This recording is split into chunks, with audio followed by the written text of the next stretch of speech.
एक समय की बात है जब रामलाल अपने परिवार के साथ बड़ी खुशी खुशी जीवन बिता रहा था। रामलाल के घर में उसकी पत्नी शीला और उनका 5 साल का बेटा मन्नू रहता था। मन्नू अपने माँ बाप का बड़ा ही लाडला बेटा था। वो रोज सुबह सुबह अपने बाबूजी से एक फरमाइश करता और शाम को आते वक्त वो उसके लिए जरूर लेकर आते थे। एक दिन की बात है जब राजू ने अपने बाबूजी से गुलाब जामुन खाने की फरमाइश की।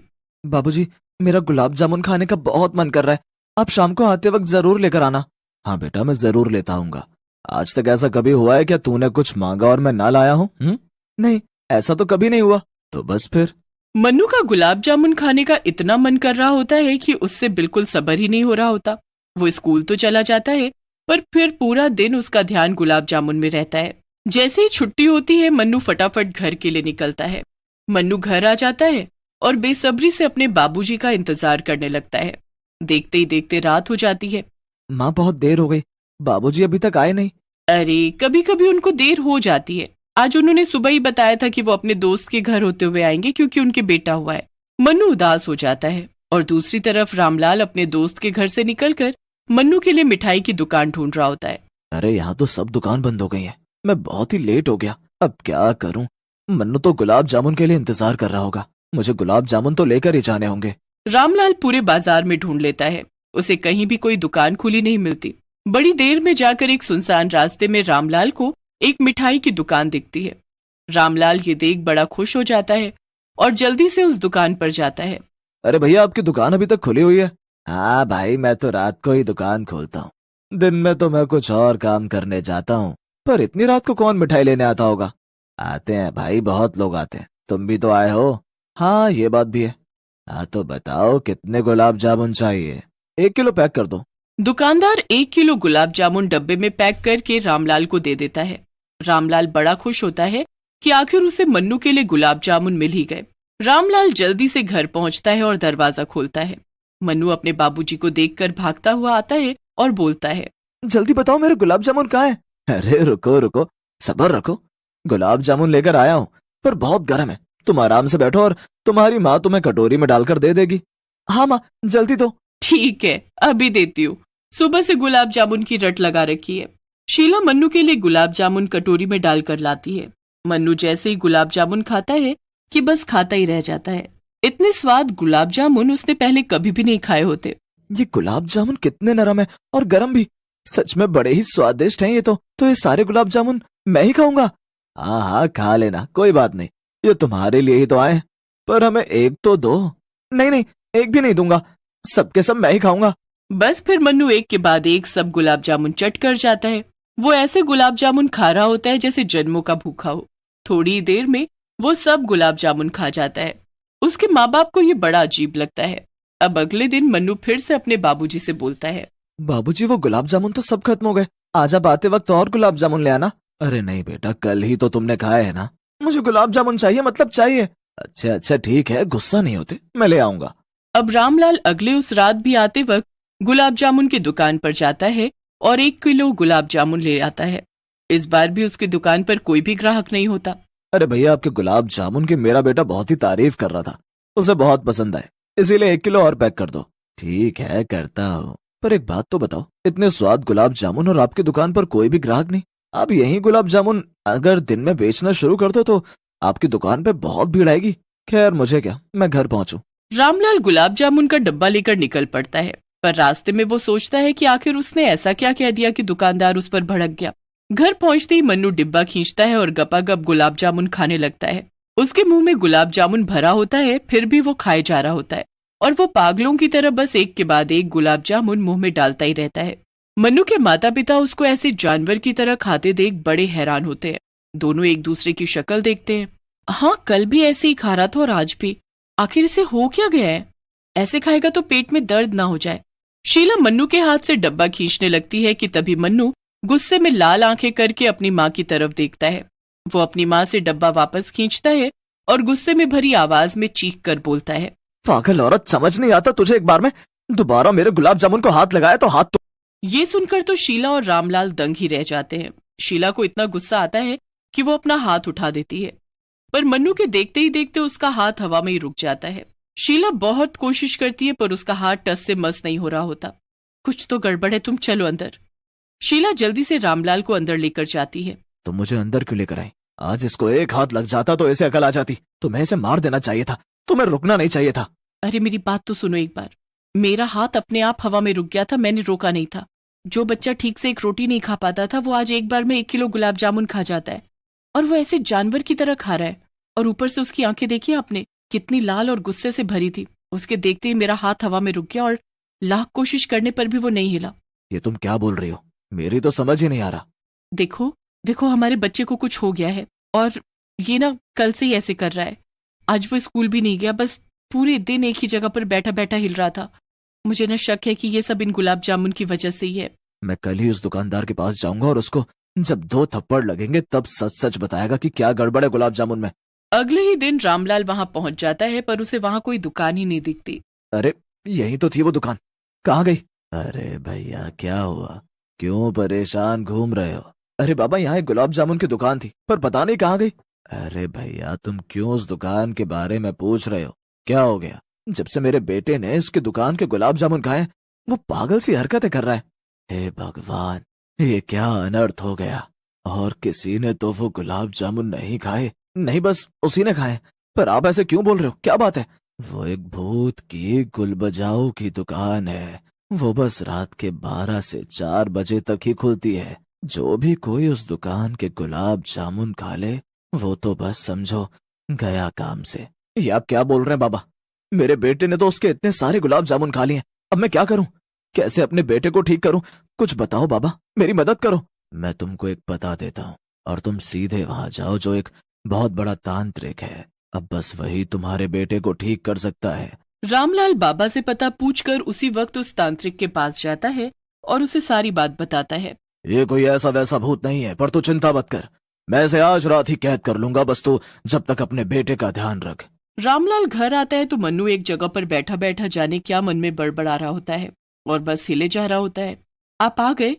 क्या बोला उस गुलाब जामुन वाले ने? रामलाल शीला को सब बताता है और शीला वहीं रोना शुरू कर देती है। उसे मन्नू की बड़ी फिक्र होने लगती है।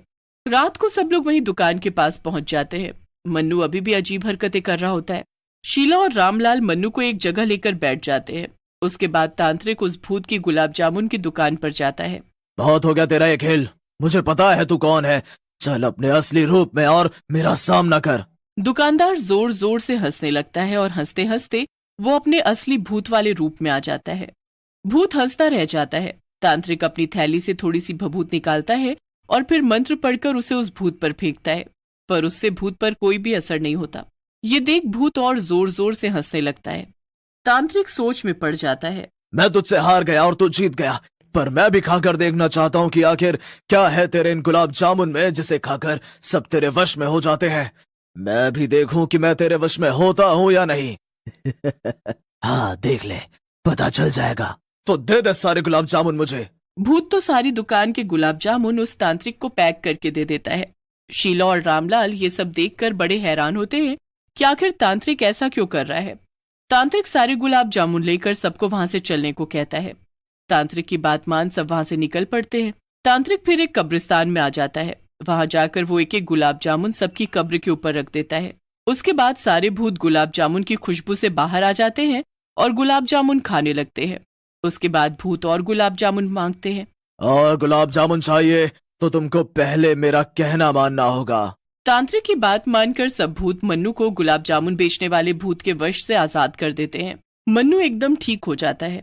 उसके बाद तांत्रिक सबको उस दुकान की तरफ भेज देता है। सारे कब्रिस्तान के भूत गुलाब जामुन की दुकान पर पहुंच जाते हैं। सारे भूत उस दुकानदार भूत से इतने गुलाब जामुन बनवाते हैं कि उसकी हालत खराब हो जाती है।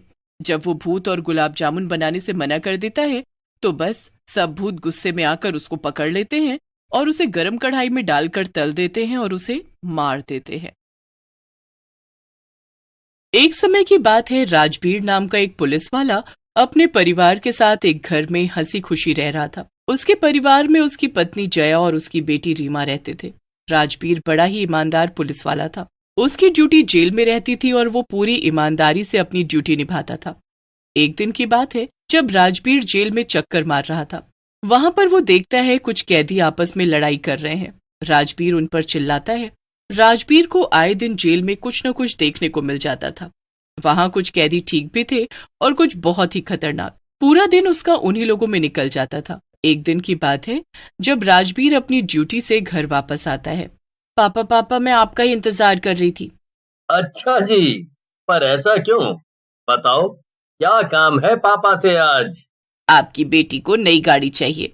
हाँ पापा, गाड़ी। मेरी सारी सहेलियां अब गाड़ी में कॉलेज आती हैं, मुझे भी गाड़ी चाहिए। प्लीज पापा, दिलवा दो ना। इसके बारे में मुझे सोचना पड़ेगा। अगर तुम्हारे इस बार नंबर अच्छे आए तो मैं सोचूंगा कि तुम्हें गाड़ी दिलवाऊं या नहीं। पक्का पापा? मेरे नंबर बहुत ही अच्छे आएंगे, तो बस आप गाड़ी के लिए तैयार रहिए। रीमा खुशी खुशी अपने कमरे में भाग जाती है। जया और राजबीर दोनों खूब हंसते हैं।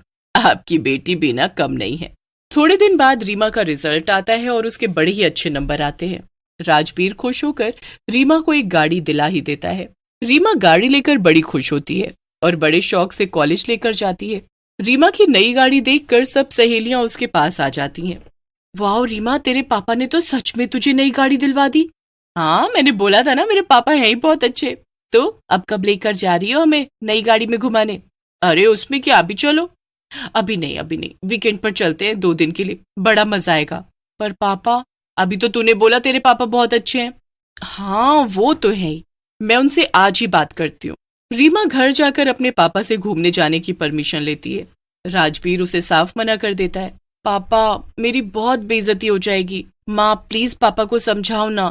रीमा अपने पापा को बहुत समझाती है और आखिरकार उसके पापा उसको जाने की परमिशन दे देते हैं। वीकेंड पर रीमा अपनी सहेलियों के साथ घूमने निकल जाती है। रीमा मजे में गाड़ी चला रही होती है और दोनों सहेलियां खूब मस्ती कर रही होती हैं। रीमा गाड़ी चला ही रही होती है कि सामने उसे एक आदमी दिखता है।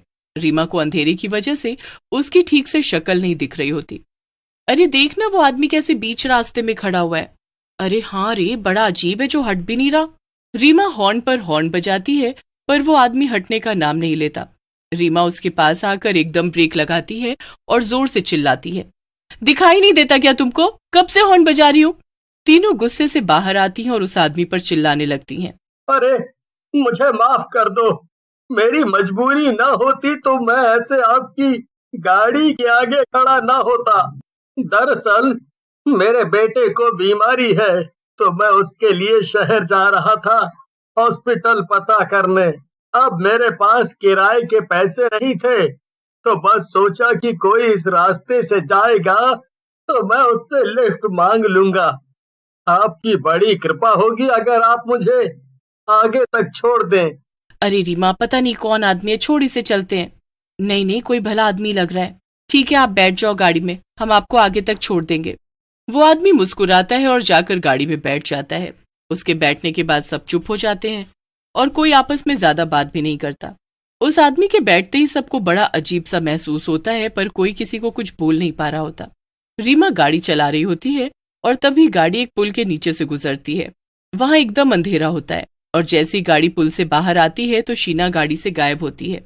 अरे रीमा, ये शीना कहाँ गई? अरे यार, ये शीना कहाँ चली गई? अभी तो थी। अरे ये कैसे हो सकता है, तुम भी तो यहीं बैठे थे, कहाँ गई हमारी दोस्त? रीमा और सुशीला की हालत बुरी हो जाती है।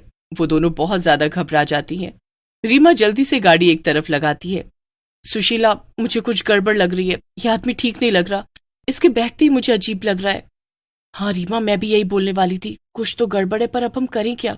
देखो, हम इस आदमी को कहीं जाने नहीं दे सकते। ये आदमी चला गया तो शीना का पता नहीं लग पाएगा। हाँ तुम ठीक बोल रही हो। रीमा वापस गाड़ी में बैठ जाती है। सुशीला उसके साथ वाली सीट पर बैठ जाती है और वो आदमी पीछे सीट पर बैठा होता है। रीमा शीशे में उस आदमी को देखती रहती है। एक पल के लिए रीमा को उस आदमी का असली चेहरा दिखता है जो भूत में बदल चुका होता है। रीमा का शक यकीन में बदल जाता है। रीमा अंदर से बहुत, पर फिर उसे याद आता है कि उसके पापा कितने बहादुर हैं, तो वो ऐसे कैसे इतनी डरपोक हो सकती है। रीमा के अंदर एक हिम्मत आती है। वो सोच लेती है कि अब उसे क्या करना है। वो गाड़ी को दूसरे रास्ते से होते हुए सीधा जेल लेकर जाती है जहां उसके पापा पहले से खड़े होते हैं। जैसे ही वो आदमी और दोनों सहेलियां गाड़ी से उतरती हैं, वैसे ही राजबीर और 2 पुलिस वाले उस आदमी को पकड़ लेते हैं। अरे ये क्या हो रहा है? मुझे क्यों पकड़ा है? तुम तो मुझे हॉस्पिटल लेकर आ रही थी ना, पर ये तो जेल है। रीमा बेटा, तुमने जो आज अपनी सूझबूझ से काम लिया, मुझे तुम पर गर्व है। अच्छा हुआ तुमने चुपके से मैसेज में मुझे सब बता दिया। चलो, अब तुम दोनों घर जाओ और इसे मेरे हवाले छोड़ दो। राजबीर उस आदमी को जेल में ले जाकर बंद कर देता है और उससे शीना के बारे में पूछता है। वो आदमी बार बार इनकार कर देता है कि उसे कुछ नहीं पता। राजबीर हार कर उस आदमी के दोनों हाथ पैर बांध देता है। उसके बाद वो अपनी चमड़े की बेल्ट निकालता है और उस आदमी की कमर पर मारना शुरू कर देता है। 2-4 बेल्ट पड़ते ही उस आदमी की चीख निकल आती है और चीख के साथ साथ उसका असली रूप भी बाहर आ जाता है। वो सच में एक भूत ही होता है। सही बोला था रीमा ने। तू कोई इंसान नहीं, एक भूत है। पर मुझे तो जैसे भूत का भूत भी उतारना अच्छे से आता है। अरे अरे पर मैंने किया क्या है? अच्छा, बताऊं अभी तूने क्या किया है? बता, तूने शीना को कहाँ गायब किया है? कौन शीना? मैं किसी शीना को नहीं जानता। राजबीर फिर अपना मोटा सा डंडा उठाता है और उसके पैरों में मारता है। जब तक तू नहीं बताएगा तब तक मैं तुझे ऐसे ही मारता रहूंगा। और हाँ, अभी तो मैंने तुझे कुछ मारा भी नहीं है। तुझे पता नहीं है कि मेरे पास कैसे कैसे तरीके हैं तुम जैसों से सच उगलवाने के लिए। राजबीर वहां से चला जाता है। वो भूत को वहां बांध कर जाता है। भूत चिल्लाता रह जाता है पर राजबीर उसके हाथ पैर नहीं खोलता। अब घर जाकर राजबीर रीमा से बात करता है। मतलब शीना को गायब करने में पक्का उसी का हाथ है। रीमा राजबीर को बताती है कि कैसे उस भूत ने उनसे सुनसान रास्ते में अपने बेटे के नाम पर झूठ बोलकर लिफ्ट मांगी और फिर रास्ते में जैसे ही पुल के नीचे अंधेरा हुआ तो शीना गायब हो गई। मुझे तो शीना की बहुत चिंता हो रही है। पता नहीं किस हाल में और कहाँ होगी वो। देखो, ये भूत वगैरह पिटाई से नहीं मानते। इनके लिए तो कोई बाबा या तांत्रिक होना चाहिए। उनकी पिटाई से ही वो काबू में आएगा और सच उगलेगा। मेरी सहेली मीनाक्षी के बेटे के ऊपर भी कोई भूत का चक्कर था। तब वो एक तांत्रिक के पास गई थी, उसी से वो ठीक हुआ था। आप भी उसके पास जाकर सब बात बताओ। राजबीर अगले ही दिन उस तांत्रिक के पास जाता है और उसको सारी बात बताता है। तांत्रिक राजबीर को एक डंडा देता है जिस पर उसने अपनी तंत्र विद्या का इस्तेमाल किया होता है। राजबीर वो डंडा लेकर जेल पहुंचता है। उसके बाद वो सीधा भूत के कमरे में जाता है जहां वो भूत बंधा हुआ होता है। राजबीर फिर तांत्रिक का दिया डंडा दिखाता है और एक जोर से उसके घुटनों में मारता है। एक डंडे में ही भूत की हालत बुरी हो जाती है। उसका घुटना ही टूट जाता है और वो इस बार सच में चिल्लाने लगता है। राजबीर इस बार अपना डंडा उठाता है और उस भूत को पीटता ही चला जाता है। भूत की चीख पूरे जेल में सुनाई दे रही होती है पर राजबीर रुकने का नाम नहीं लेता।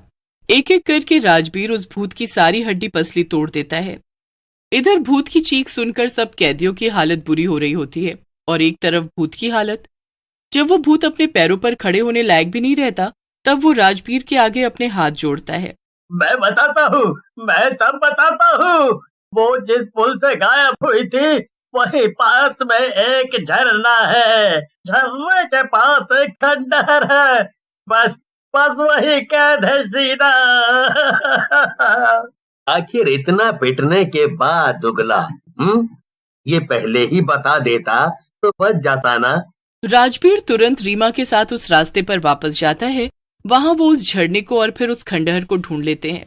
खंडहर के अंदर शीना बेहोश पड़ी होती है और उसके साथ कुछ और लड़कियां भी होती हैं। सब लड़कियों को उनके घर सही सलामत पहुंचाया जाता है। उसके बाद राजबीर वापस जेल में जाता है। यहाँ हर कैदी के जुर्म की एक सजा है जो वो यहाँ काट रहे हैं। जो तूने किया उसकी सजा तो उम्र कैद होनी चाहिए। नहीं नहीं नहीं नहीं। इतना कहकर राजबीर वहां से चला जाता है। भूत चिल्लाता रह जाता है। बस फिर वो भूत हमेशा के लिए उस जेल में एक कैदी बनकर रह जाता है।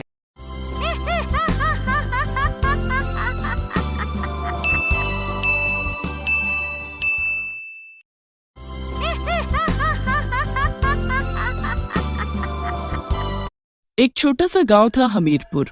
उस गांव में रतन नाम की एक औरत थी जिसकी एक बेटी भी थी गौरी। कुछ ज्यादा ही लंबी होने के कारण सभी लड़के वाले उसे नापसंद कर जाते थे। इस वजह से उसकी माँ रतन बड़ी दुखी रहती थी। हाय रे मेरी फूटी किस्मत, भगवान ने मुझे एक ही औलाद दी, वो भी लड़की, ऊपर से इतनी लंबी की घर की छतें तोड़ दे। अरे भगवान, क्यों कोस रही हो बेचारी को? उसमें उस बेचारी की क्या गलती? तुम उसकी माँ हो।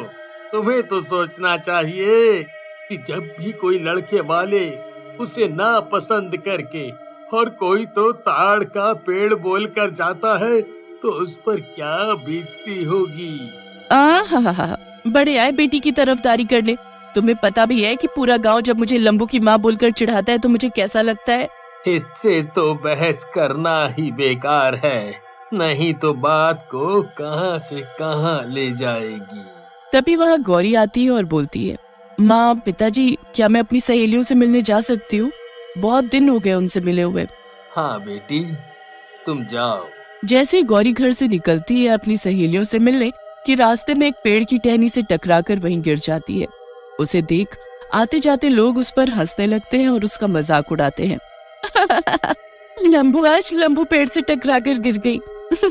तुम अपने माँ पिताजी को बोलकर अपने लिए एक नया रास्ता क्यों नहीं बनवा लेती? फिर तुम किसी से नहीं टकराओगी। अरे गौरी बिटिया, सामने देखने के बजाय तुम ऊपर देखकर क्यों नहीं चलती? ऐसा करने से फिर तुम गिरोगी नहीं। सभी उसका मजाक उड़ाकर वहाँ से चली जाती हैं, पर उनकी बातों का गौरी बिल्कुल भी बुरा नहीं मानती और वो चुपचाप आगे चली जाती है। अरे सब उधर देखो, लंबो आ रही है लंबो, और वो हमारे पास आ रही है। आज इसे आने दो, अच्छा मजा चखाएंगे सब। इतने दिनों बाद आज हमारी लंबू सहेली हमसे मिलने आ ही गई। पिछली बार जो हुआ था उसके बाद तो हमें यही लगा कि तुम हमसे बात भी नहीं करोगी। तुम मेरी सहेलियां हो, इसलिए मैं तुम्हारी बात का बुरा नहीं मानती। अच्छा, तो फिर तुमने हमें बताया क्यों नहीं कि आज तुम्हें लड़के वाले देखने आए थे और उन्होंने तुम्हें देखने के बाद मना कर दिया? मैंने तो ये भी सुना है कि वो इसे पता नहीं क्या क्या बोलकर चले गए। बेचारी को पता नहीं कब मिलेगा उसके मेल का लड़का, उसके जितना लंबा। अच्छा जरा सोचो, अगर इस लंबू को उसके मेल का लड़का मिल भी गया तो दोनों एक साथ चलते हुए कैसे लगेंगे? कैसे लगेंगे? अरे दोनों ऐसे लगेंगे जैसे एक साथ दो बम्बू खड़े हो, बम्बू। फिर सभी जोर जोर से हंसने लगती है। गौरी को ये सब अच्छा नहीं लगता, इसलिए वो रोने लगती है। अपनी तरह अपने ये लंबे लंबे आंसू निकालना बंद करो, और अगर हम तुम्हारी सच में सबसे अच्छी सहेलियां हैं तो साबित करके दिखाओ। तुम मेरी सच में अच्छी सहेलियां हो। फिर भी बताओ, ये साबित करने के लिए मुझे क्या करना होगा? वो सामने जंगल देख रहे हो? इस जंगल के बीचों बीच एक खजूर का पेड़ है जिस पर बहुत से खजूर लगे हैं। तुम लंबी हो, तुम वो खजूर आसानी से तोड़ सकती हो। बस हमारे लिए तुम्हें वो खजूर लाने हैं। आंसू पोंछते हुए गौरी जंगल की तरफ निकल पड़ती है।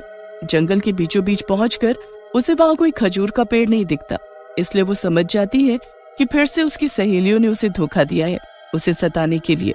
जैसे ही वो वहाँ से जाने लगती है, तभी पीछे से एक शेर गौरी पर हमला कर देता है, उसे नोच नोच कर मार डालता है। मरते ही गौरी चुड़ैल बन जाती है, वो भी एक लंबी चुड़ैल। इस शेर ने तो मुझे मार दिया, पर अब इसे मेरे हाथों कोई नहीं बचा सकता। ले मर अब तू। चुड़ैल शेर को अपने नुकीले नाखूनों से मार डालती है। बहुत सताया मुझे तुम सब ने, अब मैं किसी को नहीं छोड़ूंगी, चुन चुन कर बदला लूंगी।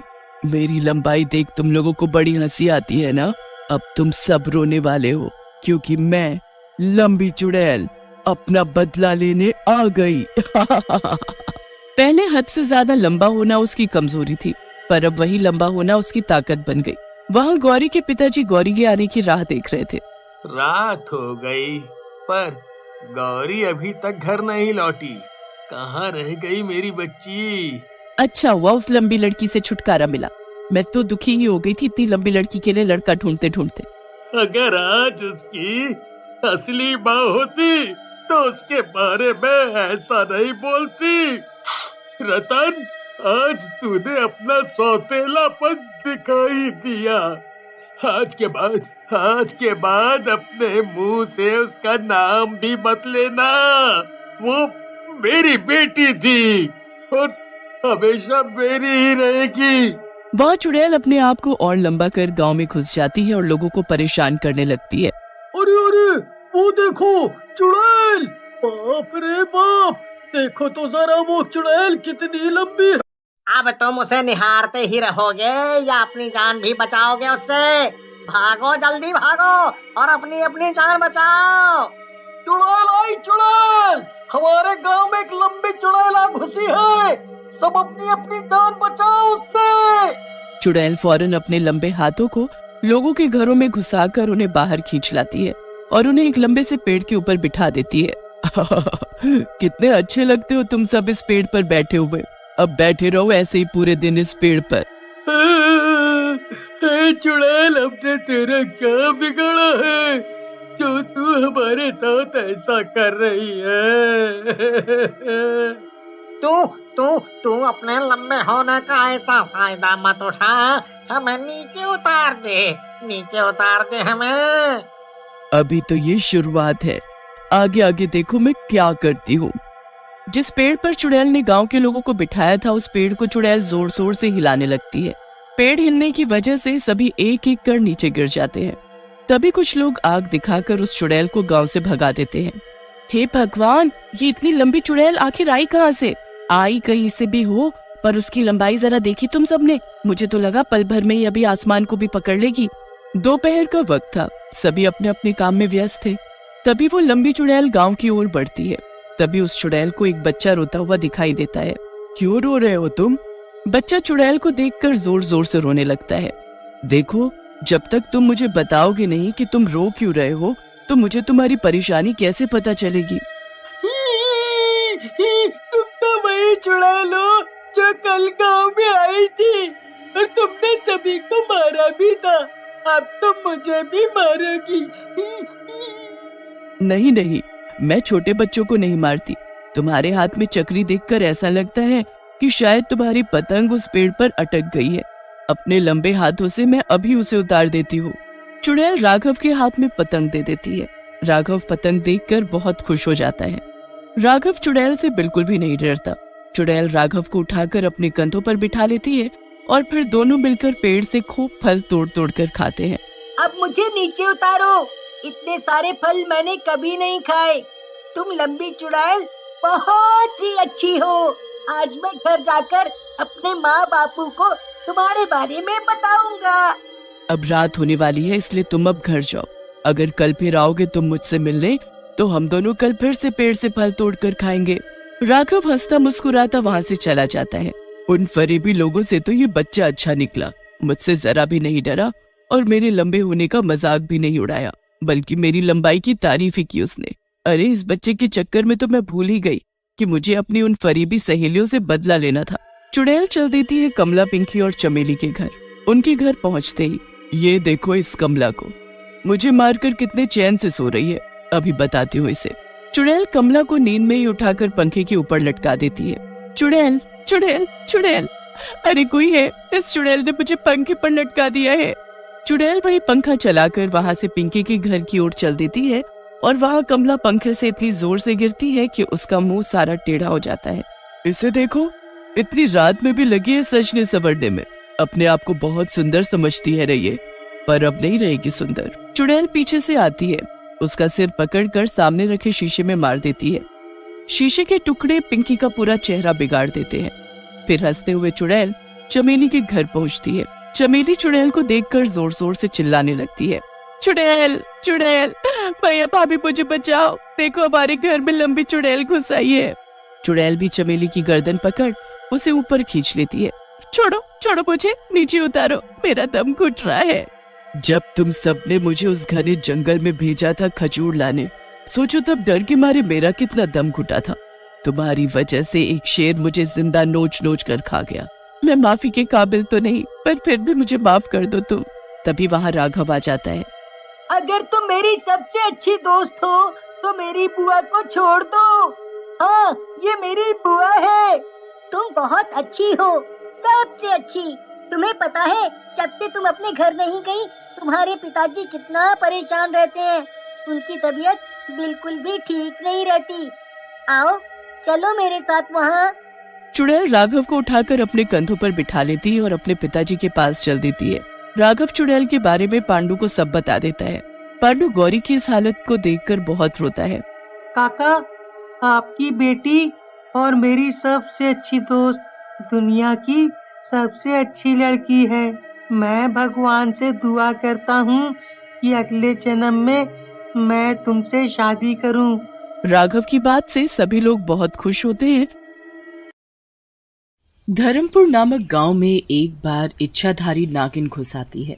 वो बहुत गुस्से में थी, आंखें लाल लाल और फन फैलाए हुए आगे बढ़े जा रही थी। वो गांव के जसरत के बेटे को उठाकर अपने साथ ले जाती है। जसरत और उसकी पत्नी अंजू नागिन के आगे बेबस थे, इसलिए अपने बेटे को बचा नहीं सके। मेरा बेटा, वो नागिन मेरे बेटे को उठाकर ले गई। अरे किसी ने मेरे बेटे को बचाया क्यों नहीं? डर के मारे ही किसी ने तुम्हारे बेटे को नहीं बचाया। कुछ लोग गए हैं उस नागिन के पीछे, वापस आएंगे वो लोग, तभी कुछ पता चलेगा तुम्हारे बेटे के बारे में। जो लोग नागिन के पीछे गए थे वो वापस तो आ गए थे, पर उन्हें वो नागिन और जसरत का बेटा कहीं नहीं दिखा। सुबह का समय था, सभी अपने अपने काम में व्यस्त थे। कुछ औरतें कुएं से पानी भर रही थी, तभी झाड़ियों से नागिन निकलकर बाहर आ जाती है। बचाओ बचाओ, ये नागिन फिर से हमारे गांव में आ गई। ये नागिन हमारे बच्चों की तरफ ऐसे क्यों देख रही है? तुम सब मुझे कितना भी मार लो, मुझे कुछ नहीं होने वाला, क्योंकि मैं नागिन हूँ, नागिन, वो भी इच्छाधारी नागिन। पर तुम्हारे बच्चों का क्या? अगर वो एक बार मर गए तो वो मेरी तरह दोबारा जिंदा नहीं हो पाएंगे। इतना बोलकर नागिन सभी बच्चों को उठाकर वहां से तुरंत निकल जाती है। वो मेरी बेटी को उठाकर ले गई, उसे बचा लो कोई। मुनिया के बापू, मेरी बेटी को बचा लो, उसे वापस ले आओ। वो मेरा ना वो नागिन मेरे बेटे को भी उठाकर ले गई है। वो नागिन मेरे बेटे को भी मार देगी। वो नागिन रोज आती है और हमारे गांव के बच्चों को उठाकर ले जाती है। उनका वो क्या करती है किसी को कुछ नहीं पता। पता नहीं वो जिंदा भी है कि नहीं। इस गांव की हर माँ की गोद सूनी होती जा रही है उस नागिन की वजह से। हम कब तक ये सब सहेंगे? हमारे बच्चों से ही हमारी दुनिया है, वो ही नहीं रहेंगे तो हमारे जीने का भी कोई फायदा नहीं। हाँ, ये बिल्कुल सही है। फिर क्या था, गांव वालों ने एक सांप पकड़ने वाले सपेरे को गांव में बुलाया। अच्छा, मुझे पकड़ने के लिए तुम लोगों ने सपेरे को बुलाया है? ये इतना सा सपेरा क्या मुझे पकड़ पाएगा?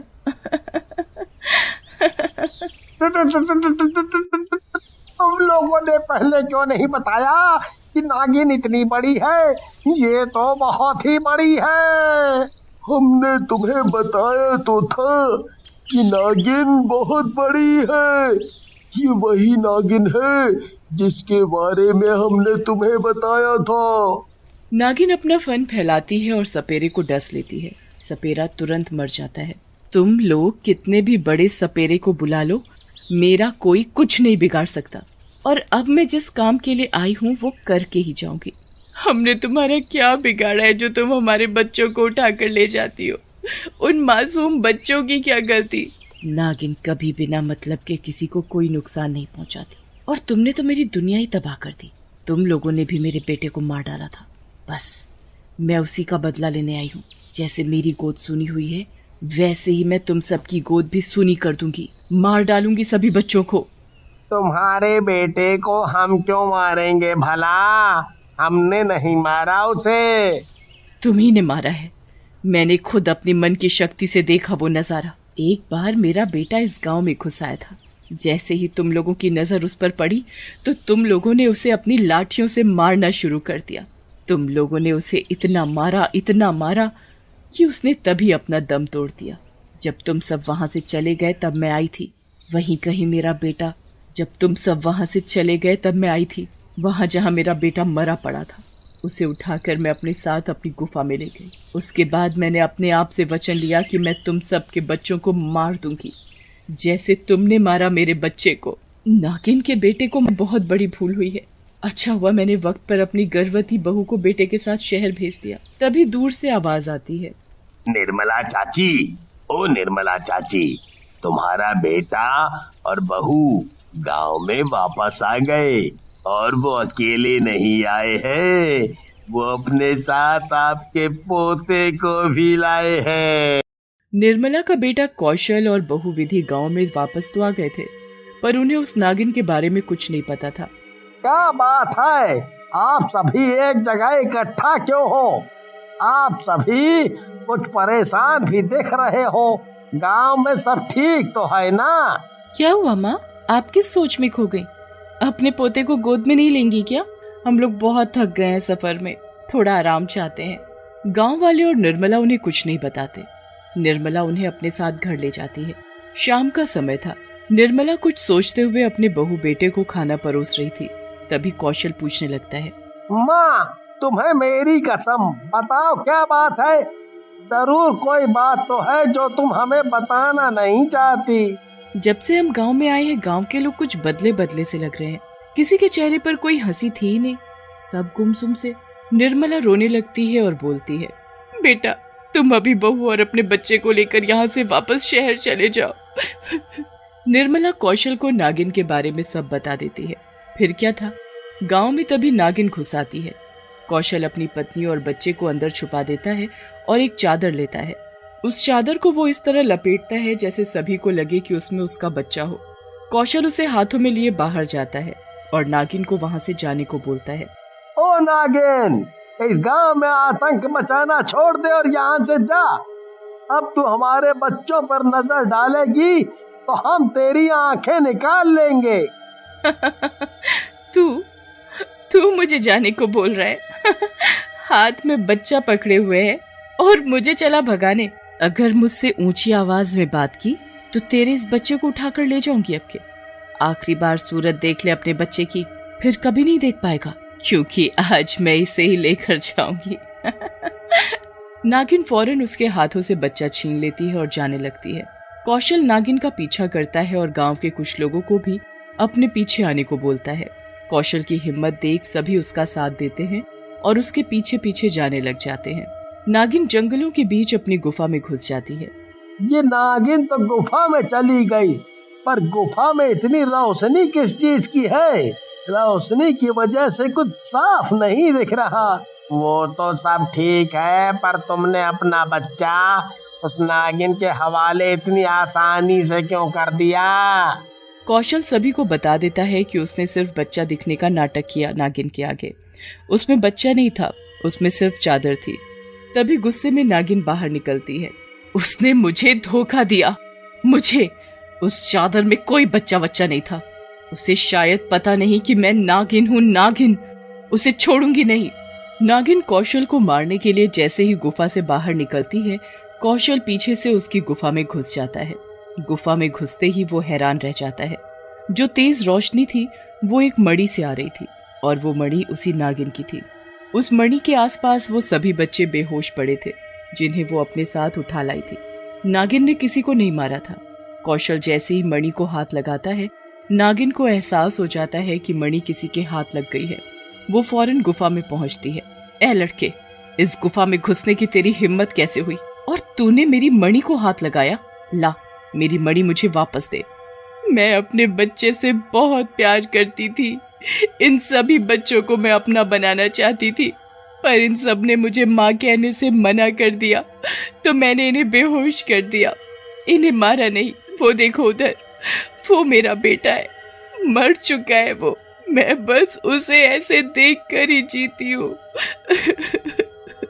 नागिन की बात सुनकर कौशल को उस पर बहुत दया आती है। मेरे एक गुरुजी हैं, मैं उन्हें बहुत मानता हूँ, उनकी पूजा करता हूँ।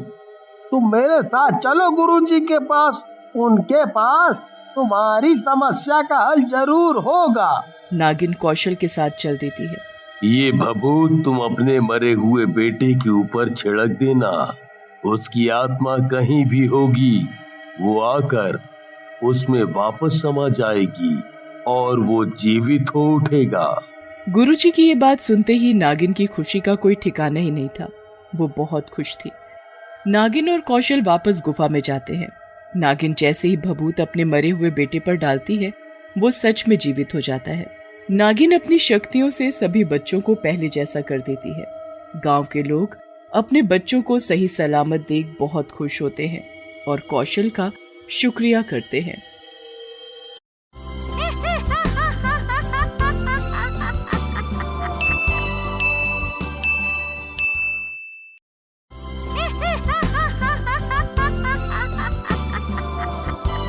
महेंद्रपुर नाम का एक गांव था जहां पर एक बुढ़िया रहती थी। उसके परिवार में कोई नहीं था। उसके पूरे शरीर पर बहुत सारे छाले थे, जिस वजह से वो बहुत परेशान रहती थी। वो ठीक से उठ बैठ भी नहीं पाती थी। वो अक्सर मदद के लिए अपने घर से बाहर लोगों को आवाज देती रहती थी।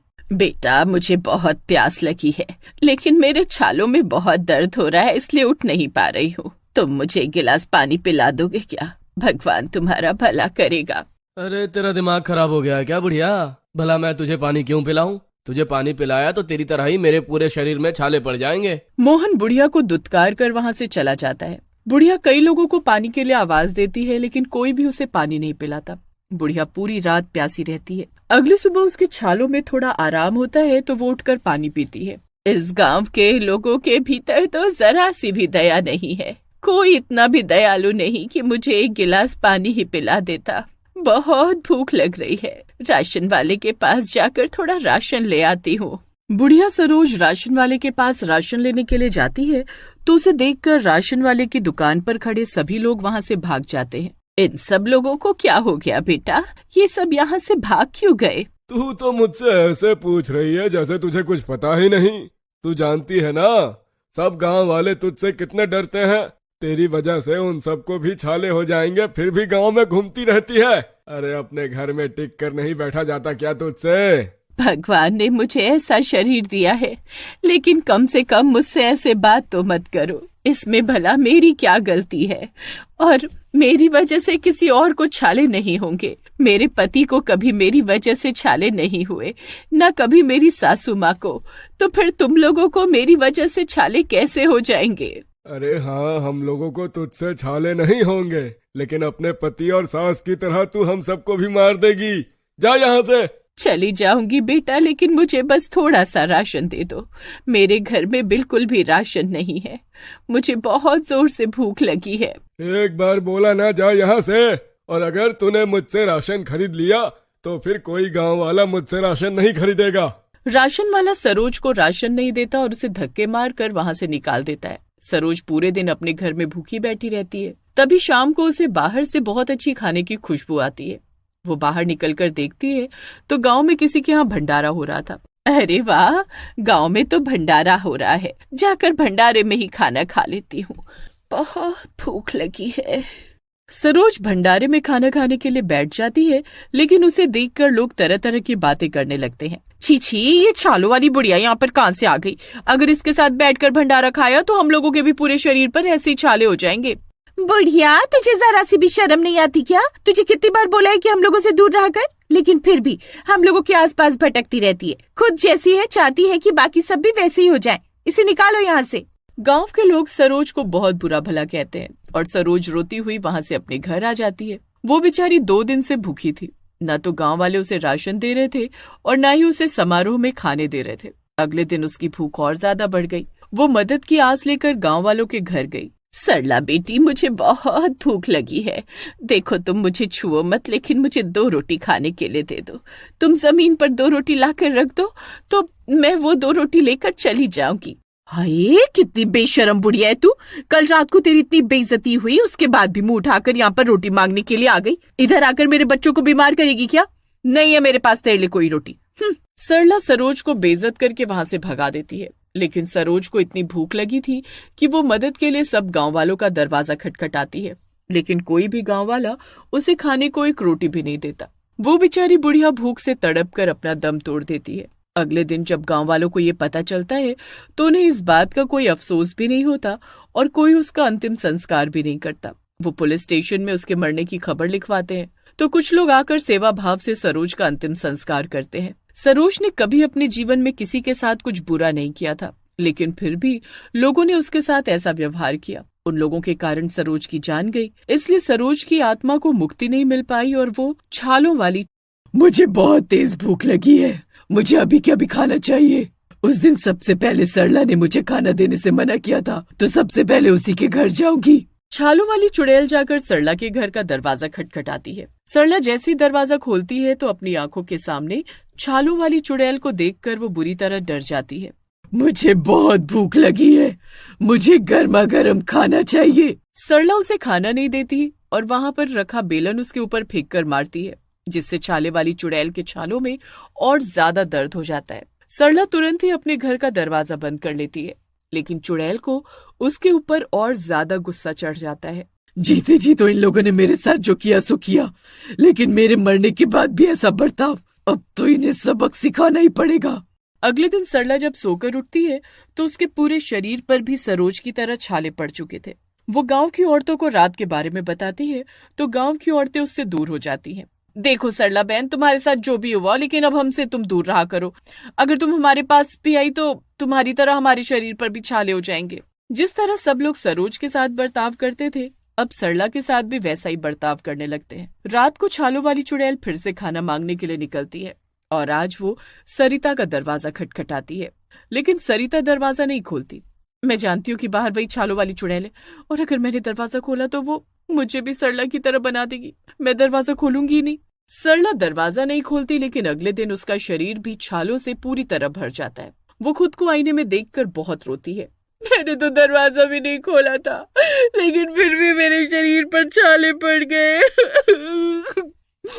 सरिता गांव वालों के सामने जाती है तो गांव वाले उससे भी घिन करने लगते हैं। धीरे धीरे हर रोज छालों वाली चुड़ैल सबका दरवाजा खटखटाती है और चाहे उसके खटखटाने पे कोई दरवाजा खोले या ना खोले, अगले दिन उसका पूरा शरीर छालों से भरा होता था। गांव के आधे से ज्यादा लोग इस चीज से ग्रस्त हो चुके थे और इसका कोई निवारण ढूंढ रहे थे। हमें इसका कोई ना कोई निवारण तो ढूंढना ही पड़ेगा ना। अगर हम एक दूसरे से घृणा करते रहेंगे तो अभी आधे गांव को छालों वाली चुड़ैल ने अपना शिकार बनाया है, वैसे ही पूरे गांव को भी बना लेगी। मेरे पति एक तांत्रिक बाबा के पास गए, उनके बारे में बहुत सुना है हमने, शायद वो हमारी कुछ मदद कर सके। गांव में तांत्रिक बाबा आते हैं। वो बहुत ही पहुंचे हुए सिद्ध तांत्रिक थे। वो शाम के समय गांव में एक जगह यज्ञ कुंड बनाते हैं और अपने मंत्रों की शक्ति से छालों वाली चुड़ैल को वहां पर बुलाने की कोशिश करते हैं। तभी थोड़ी देर बाद छालों वाली चुड़ैल वहां पर प्रकट हो जाती है।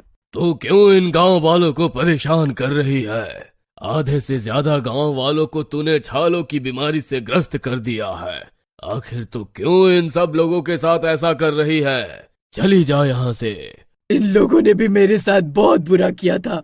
मुझे छालों की बीमारी थी तो इन लोगों ने गांव में मेरा राशन बंद कर दिया। मदद के लिए किसी के घर पर रोटी मांगने गई तो किसी ने मुझे रोटी भी नहीं दी। भूख से तड़प तड़प कर मेरी मौत हो गई और इन लोगों ने तो मेरा अंतिम संस्कार भी नहीं किया। तो आप ही बताइए तांत्रिक बाबा, मैं कैसे इन लोगों को माफ कर दूं? छालों वाली चुड़ैल की सच्चाई सुनकर तांत्रिक बाबा को भी गांव वालों पर बहुत गुस्सा आता है और वो गांव वालों की मदद करने से साफ इनकार कर देते हैं। ऐसा मत कहिए बाबा, अगर आप भी हमारी मदद नहीं करेंगे तो कौन हमारी मदद करेगा? हम लोगों से बहुत बड़ी गलती हो गई, लेकिन हम अपनी गलती सुधारना चाहते हैं। सब गांव वाले तांत्रिक बाबा के पैरों में गिर जाते हैं तो तांत्रिक बाबा कहते हैं, तुमने इसके साथ बहुत बुरा किया, तो अब माफी भी इससे ही मांगो। अगर ये तुम्हें माफ कर देगी तो तुम सब ठीक हो जाओगे। इसके अलावा तुम्हारे पास दूसरा कोई चारा नहीं। इतना बोलकर तांत्रिक बाबा वहां से चले जाते हैं और सब गांव वाले छालों वाली चुड़ैल के पैरों में गिर जाते हैं। वो उससे बहुत माफी मांगते हैं तो वो कहती है कि तुम लोग मेरे जैसे लोगों की सेवा करो। जब तुम उनकी सेवा करोगे तो अपने आप ठीक हो जाओगे। इतना कहकर छालों वाली चुड़ैल वहां से गायब हो जाती है और गांव वाले ऐसी पीड़ा से ग्रस्त लोगों की सेवा करने लगते हैं और धीरे धीरे वो सभी पहले की तरह हो जाते हैं। लेकिन उन्हें इससे एक बड़ी सीख मिली थी कि कभी भी किसी पीड़ित व्यक्ति के साथ ऐसा व्यवहार नहीं करना चाहिए। क्या पता कल को हमारे साथ भी कुछ ऐसा हो जाए, क्योंकि जैसा हम दूसरों के साथ करते हैं वैसा हमारे पास जरूर लौट कर आता है।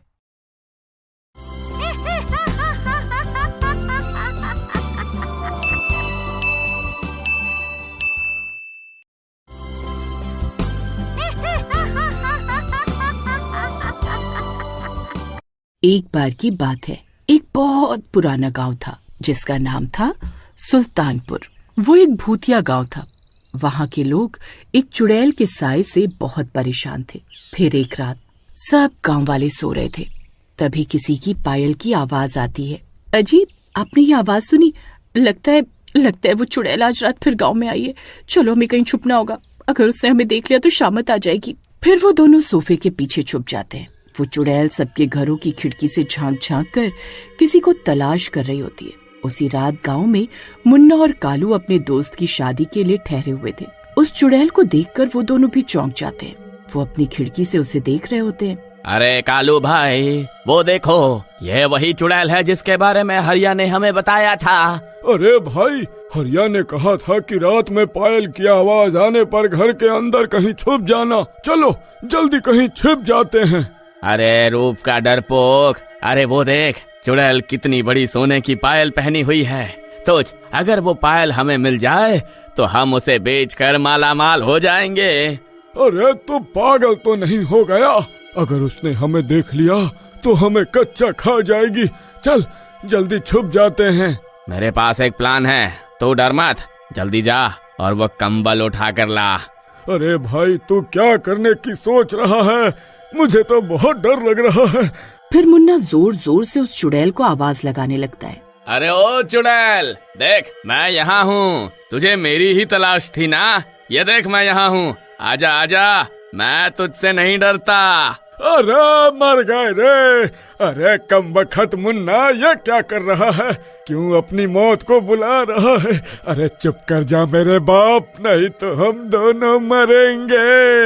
अरे ओ डरपोक चुड़ैल, लगता है तू डर गई। हिम्मत है तो मुझे खा कर दिखा। ये देख मैं यहाँ हूँ, आजा आजा, मैं तुझसे नहीं डरता। अरे नास मिटे, क्यों मरना चाहता है? अरे चुप हो जा भाई, वो चुड़ैल यही देख रही है। चुप हो जा, चल अभी भी वक्त है, पीछे के दरवाजे से भाग चलते हैं। अरे कालू तू डर मत, बस वो काला कंबल तैयार रख। अरे तू करने क्या वाला है भाई, ये तो बता। मैं उस चुड़ैल को यहाँ बुलाऊंगा, तू दरवाजे के पीछे छुप जा। फिर जैसे ही वो चुड़ैल अंदर आए तो उसके ऊपर कंबल फेंक दियो, मैं जल्दी से उसकी पायल उतार लूंगा।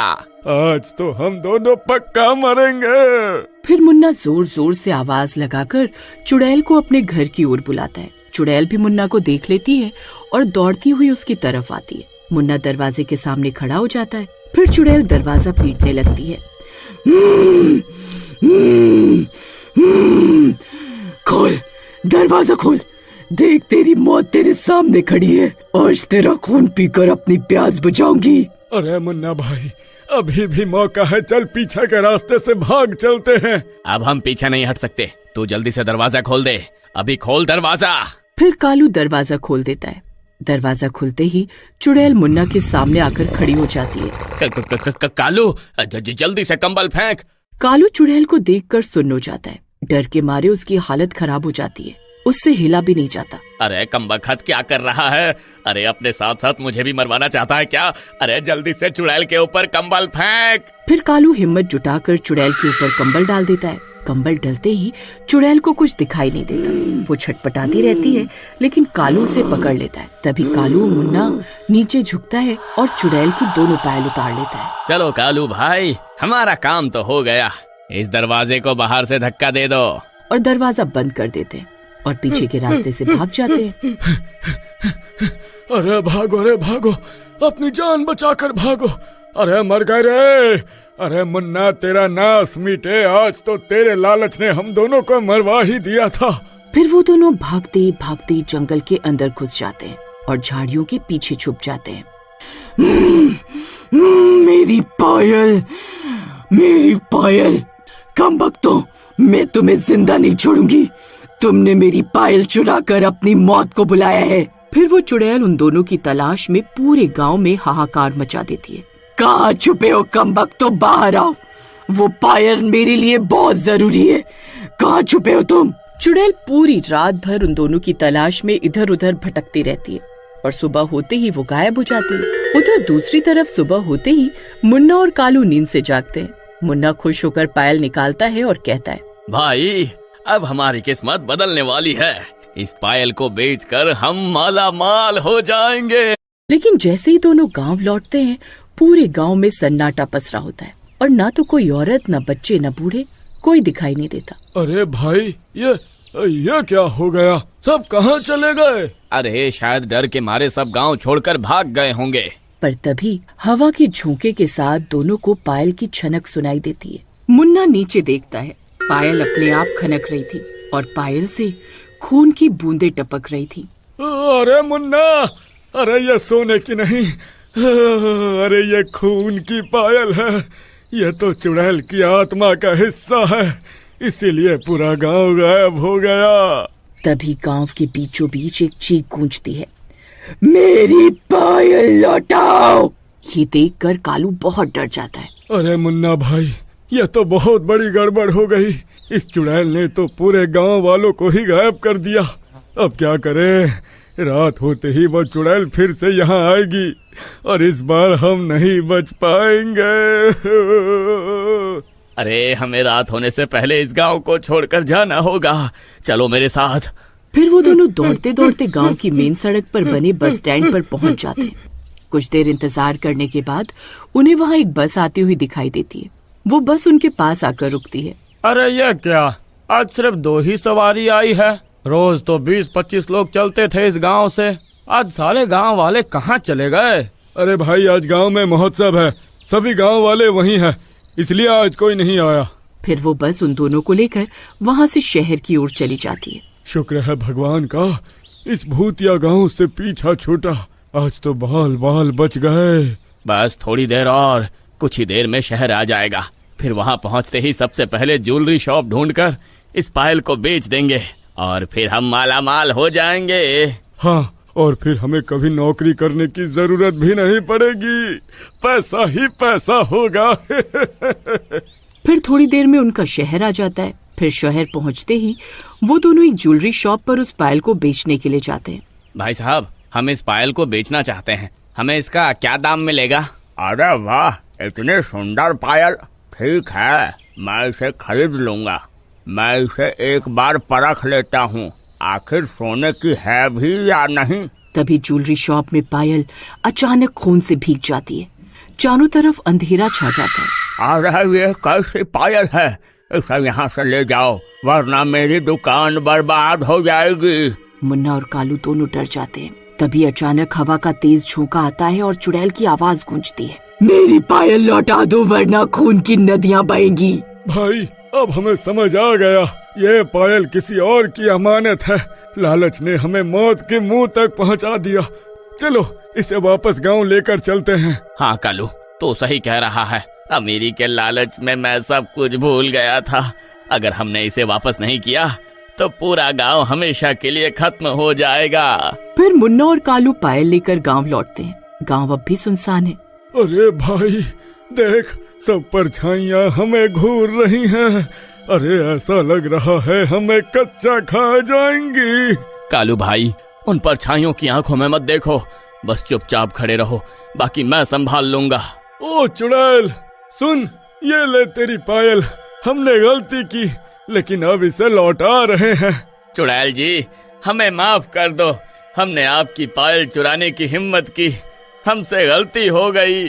तभी वो चुड़ैल उनके सामने आकर खड़ी हो जाती है। मुन्ना कांपते हुए पायल जमीन पर रखता है और पायल खनकते हुए चुड़ैल के पैरों में चली जाती है।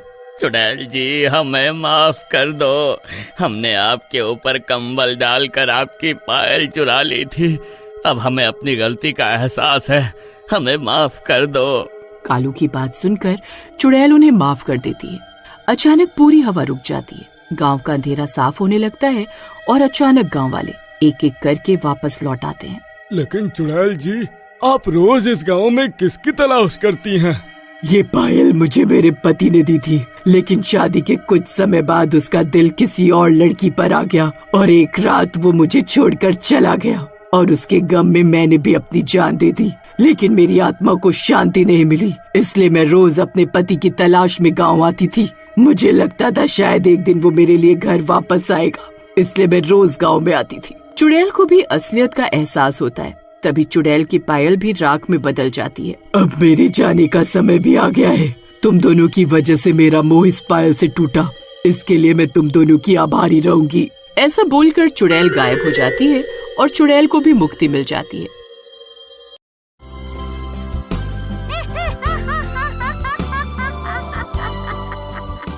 उत्तर प्रदेश के सीतापुर जिले से करीब 30 किलोमीटर दूर एक पुराना गांव था, बरेहटा। इस गांव के पास ही एक थिएटर नाटक मंडली रहा करती थी। तुमने सुना, हमारे गांव में नाटक करने वाले हैं, उसमें बहुत सारे नर्तक भी हैं। अच्छा, ये क्या है? रीमा, इसमें लोग नृत्य करते हैं। पिंकी और रीना भागकर मंडली को देखने जाते हैं। उन्होंने कभी ऐसी मंडली नहीं देखी थी। वो देखते हैं कि उस मंडली में एक नर्तक है रघुनंदन। वो जब नृत्य करता है लोग तालियां नहीं रोक पाते। एक दिन वो स्टेज के पीछे बैठा होता है तो कोई उससे पूछता है, अच्छा रघुनंदन, तुम सबसे ज्यादा क्या चाहते हो? मैं बस एक चीज चाहता हूँ, 4 पैरों पर चलकर पशु की तरह नाचना मेरा सबसे बड़ा सपना अभी भी है। ऐसा कौन करता है? कैसे हो पाएगा 4 पैर पर नृत्य? तुम्हें क्या पता, जो बात जानवरों में है वो हम में कहाँ। इंसानियत में दम नहीं, जानवरों में शक्ति है। इंसान की तरह तो सब नाच लेते हैं, लेकिन मुझे जानवरों की तरह नृत्य करना है। इस बात को लेकर वो इतना सोचने लगा कि एक दिन रघुनंदन ने काले जादू की साधना की। उसने रात के 3 बजे शमशान घाट पर कर एक मंत्र पढ़ा। उस दिन के बाद उसका शरीर धीरे धीरे विकृत होने लगा। उसकी रीढ़ सीधी नहीं रही, गर्दन मुड़ गई और उसके हाथ पैर 4 पैर बन गए। लोग उसे 4 पैरों वाला नर्तक कहने लगे। वो अब कितना भयानक लगता है, मैं तो अब उसका नृत्य कभी नहीं देखूंगा। सही में यार, पहले ही ठीक था वो तो। सबने उसका नृत्य देखना बंद कर दिया, जिसकी वजह से वो धीरे धीरे पागल हो गया। जो भी उसके नाच को देखने आता वो उसे मार देता। आखिरकार गांव वालों ने उस पर हमला किया जब वो सो रहा था और उसको पकड़कर कब्रिस्तान में जिंदा गाड़ दिया। लेकिन कहते हैं वो मर नहीं पाया। उसी रात भोला भैया कहीं जा रहे थे। उस रघुनंदन की वजह से तो निकलने में भी डर लगने लगा था। समझ ही नहीं आता था वो जानवर है या इंसान। भूतिया रघुनंदन उसके पीछे आकर खड़ा हो जाता है। मैं बता देता हूँ मैं क्या हूँ। तुम सब मुझसे जलते थे क्योंकि तुम लोग मेरी तरह नहीं बन पाए। ऐसा कुछ नहीं है रघुनंदन, तुम्हारा घमंड तुम्हें ले गया। और देखो, इंसान के जन्म के बाद ही आज तुम एक 4 पैर वाला भूत बन चुके हो। अब तुझे तेरी ये शराफत ले जाएगी। रघुनंदन भोला को जान से मार देता है और पैरों का निशान बनाता हुआ वहां से चला जाता है। अब तक गांव में 4 लोग उसी गली में अपनी जान खो चुके थे। एक रात रिंकू की बहन नीलम, जो बीमार थी, उसे गांव के वैद्य के पास ले जाना पड़ा। रिंकू को वैद्य तक पहुंचने के लिए उसी गली से जाना पड़ा। नीलम बेसुध थी। आवाज फिर आई। रिंकू समझ गया वो आ गया है। तभी अचानक सामने एक गड्ढे में पैर फिसला और नीलम गिर गई। नीलम की आंखें खुली और उसने सामने देखा रिंकू के सिर से खून आ रहा है। रिंकू उठो, तुम्हें क्या हो गया? तभी उसके सामने जो आया वो दिल दहला देने वाला था। वो साया सामने था। उसने नीलम से कहा, तू तो मुझे देख रही है। अब तुझे भी चलना पड़ेगा 4 पैरों पर। अगले दिन नीलम की लाश मिली। गांव के पुजारी पंडित वासुदेव ने सबको बताया, ये आत्मा अब पूरी तरह पशु बन चुकी है। अब ये इंसानों को नहीं छोड़ने वाली। वो उनकी हड्डियों को मोड़ देता है और फिर उनसे अपना नाच करवा। अब ये गांव बाकी गांवों की तरह हरा भरा, सुंदर और शांति से भरा नहीं था। यहाँ एक अलग तरह का डर था सबकी आंखों में। औरतें 5 बजे के बाद पानी भरने बाहर नहीं जाती थीं। मर्द रात को खेत देखने नहीं जाते थे और बच्चे शाम ढलते ही घर में बंद कर दिए जाते। भीमा अपनी दादी के मुंह से ये कहानी बड़ी दिलचस्पी से सुन रहा था। हाँ बेटा, वहाँ आज भी रहता है 4 पैरों वाला भूत। बरेहटा ऐसा ही गांव था। भीमा बहुत ध्यान से अपनी दादी की बात सुन रहा था, मानो उसका मन हो उस गांव में जाने का। कहते हैं रात को अगर कोई अकेला किसी सुनसान गली से गुजरता तो उसके पीछे 4 तेज आवाजें होती, खटखट खटखट, जैसे कोई जानवर नहीं इंसान भाग रहा हो। लेकिन जब लोग पीछे मुड़कर देखते तो कुछ नहीं होता, पर जिसे वो देख लेता उसकी रीढ़ की हड्डी जम जाती, जुबान सिल जाती और कई बार लोग पागल हो जाते या मर जाते। भीमा तब बस 10 साल का था जब उसने ये कहानी अपनी दादी से सुनी थी, लेकिन उसके दिमाग में जैसे वो कहानी बस गई थी। अभी कुछ दिन पहले ही दादी का देहांत हुआ था और उस कहानी को सुने भी 10 साल हो चुके थे। पहले तो जब वो जाने की जिद करता तो दादी उसको रोक लेती, लेकिन अब दादी जा चुकी थी। वो रात को निकला, उसको कुछ भी दिखाई नहीं दिया। भीमा को दादी पर और खुद पर हंसी आ रही होती है। तभी पत्तों पर किसी के चलने की आवाज आती है। कौन है वहाँ? भीमा को अंधेरे में अब 4 पैर आ जाते हैं। वो डरते डरते ऊपर देखता है। तुम तो वही हो, 4 पैरों वाले भूत। मैं ही हूँ रघुनंदन, और अब तू मेरा शिकार है। भीमा बहुत डर जाता है। वो भागने की कोशिश करता है लेकिन गिर जाता है। वो भूत अपने चारों पैरों से भीमा के ऊपर चढ़ जाता है और भीमा वहीं अपनी जान दे देता है। मरते वक्त वो बस चिल्लाता है। वो 4 पैरों वाला आदमी जिसको लोग भूत बोलते हैं, भीमा को हमेशा के लिए मार चुका होता है। उसकी इतनी बेदर्द मौत देखकर गांव वाले और डर जाते हैं। ऐसा बहुत साल भी हुआ था, लेकिन ये पहला नहीं था। एक दिन 4 पैरों वाले भूत की कहानी सुन चंदन बोलता है। अपना टाइम पास करने के लिए कोई भी कहानी सुनाते रहो तुम लोग। 4 पैरों वाला भूत तभी होगा ना जब 4 पैरों वाला आदमी होगा। चंदन बीए पास था और शहर से गांव लौटा था। वो इस मान्यता और डर को बेवकूफी मानता था, इसलिए उसने उनकी बातों पर ध्यान भी नहीं दिया। उसका एक ही मकसद था, गांव जाकर मजे करना और कुछ नहीं, क्योंकि गांव में शांति होती है। वो अपने दोस्तों, खासकर रिंकू और विजय से यही कहता रहता। एक दिन चंदन ने शराब पी रखी थी और अपनी बहादुरी साबित करने के लिए गांव की सबसे डरावनी गली, कब्रिस्तान वाली गली से रात 2 बजे गुजरने की कसम खा ली। रात के ठीक 2 बजे चंदन उस गली में अकेला चल रहा था। चंदन को अब यह साबित करना था कि वो कितना निडर और बहादुर आदमी है। जो वो साबित करने की खोज में उसने आगे बढ़ना शुरू किया। थोड़ी दूर चलने के बाद फिर से वही आवाज आई। रात का समय था, उसको कुछ दिखाई नहीं दे रहा था। चंदन फिर पीछे की तरफ घूमा, लेकिन अभी भी वहां पर कोई दिखाई नहीं दे रहा था। लेकिन अब उसकी आवाज तेज थी, जैसे कोई 4 पैर वाला कुछ उसके पीछे आ रहा हो। चंदन दौड़ने लगा, हवा की रफ्तार से दौड़ने लगा और दौड़ते हुए पलट कर देखा, और जो उसने देखा वो उसका होश उड़ा देने के लिए काफी था। चंदन एक जगह पहुंच जाता है जहां पर चारों तरफ दीवारें दीवारें होती हैं। एक आदमी जैसा दिखने वाला भूत, लेकिन उसके 2 नहीं 4 पैर थे, इंसान जैसे पैर। चंदन चीखते हुए बेहोश हो गया।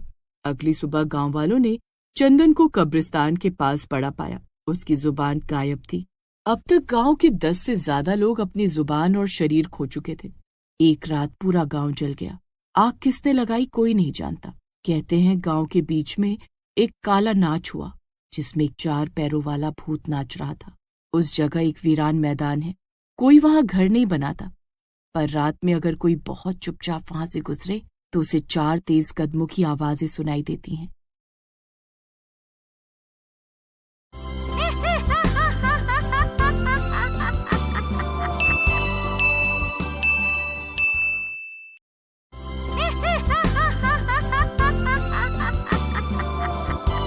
आदर्श कॉलेज की छात्रा सृष्टि अपने 19वें जन्मदिन के लिए कुछ खास पहनना चाहती थी।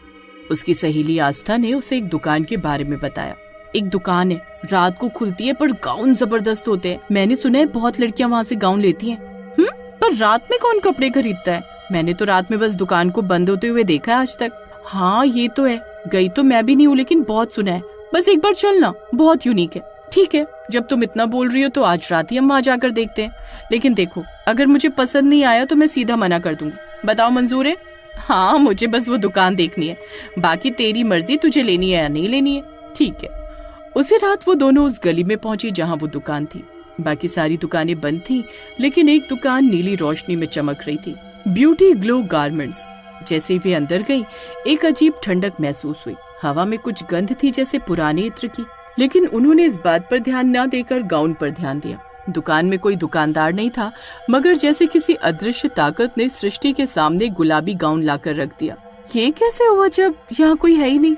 लेकिन सृष्टि गाउन को देख मोहित हो गई और वो उसे खींचने लगी और फिर खुद ब खुद पहन लिया। सृष्टि उतार इसे, कुछ गड़बड़ है, तुम इसे नहीं पहन सकती हो, हमें चलना चाहिए यहाँ से। लेकिन सृष्टि खुद को आईने में देखकर मुस्कुरा रही थी, जैसे आस्था की कोई बात उसने सुनी ही ना हो। खुद में ही मगन वो देख रही थी सब। ये तो परियों जैसा है। मैं कितनी अच्छी लग रही हूँ इसमें, जैसे ये मेरे लिए ही बनाओ।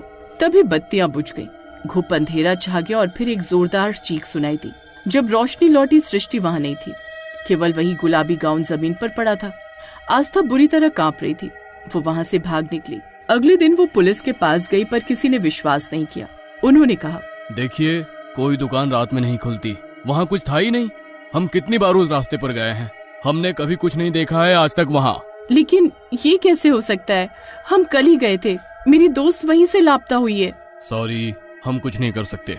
लेकिन आस्था जानती थी कुछ तो था। आस्था ने उस गली के एक पुराने दर्जी मुंशी बाबू को ढूंढा।